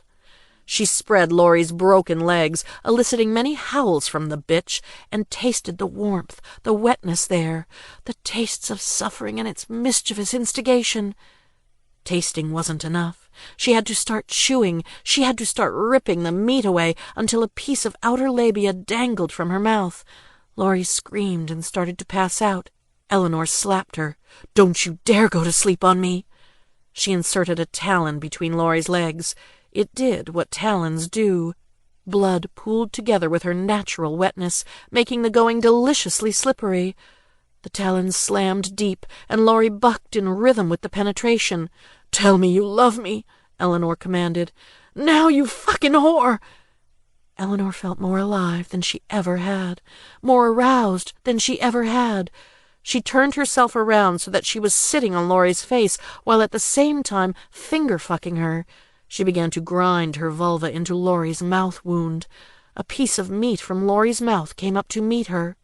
Lori licked her, tentatively at first, but then more enthusiastically, even began to target her efforts on Eleanor's clit, and Eleanor had increased the rate at which she thrust her talon into Lori's pussy, and they both let out loud moans, and Eleanor felt herself surging toward climax, but a climax wasn't the most important thing.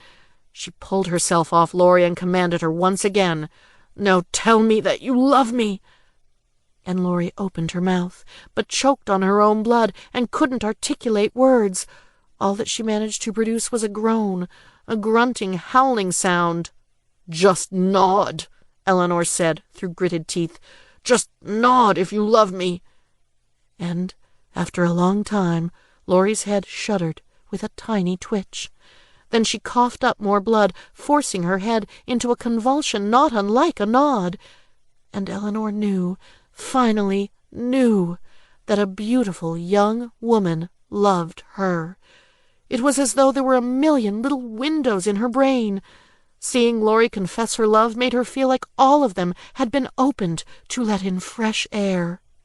Her victory was short-lived, though, as the hand of the Omnipotent suddenly appeared and picked Lori up from the ground.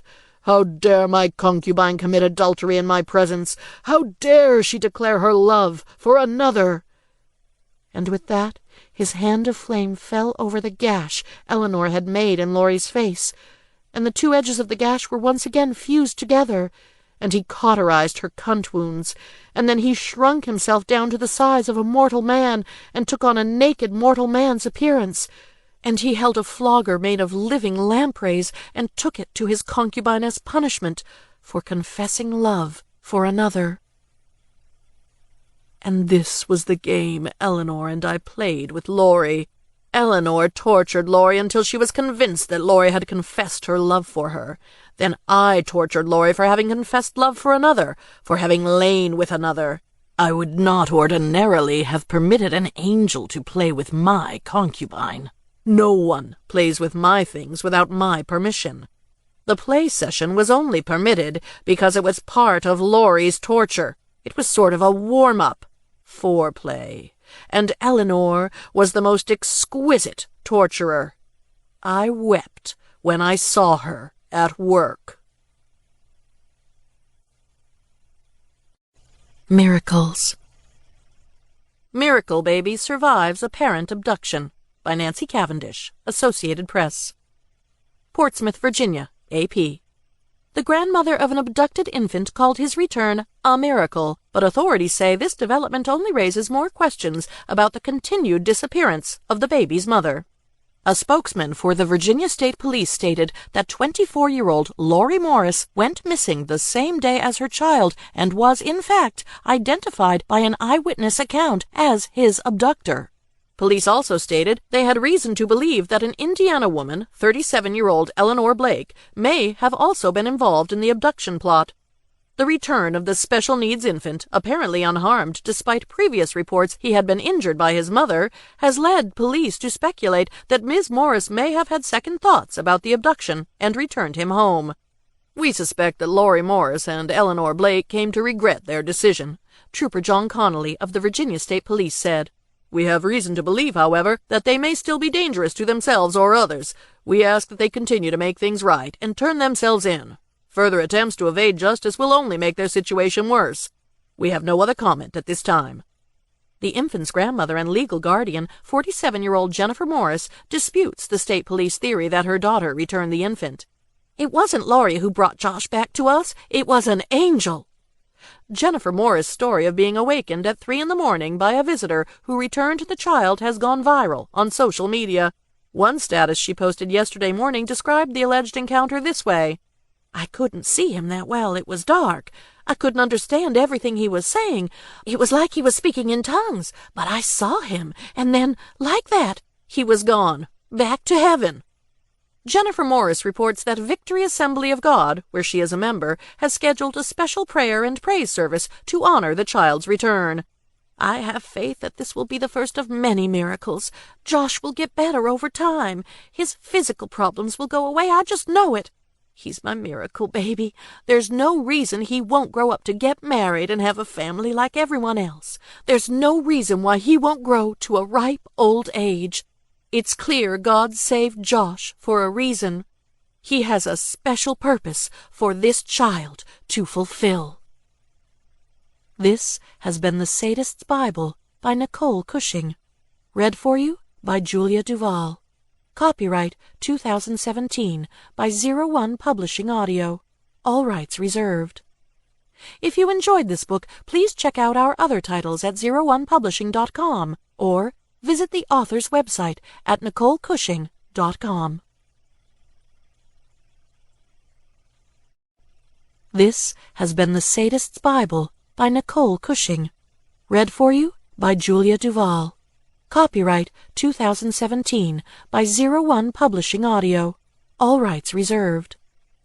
If you enjoyed this book, please check out our other titles at 01publishing.com or visit the author's website at NicoleCushing.com.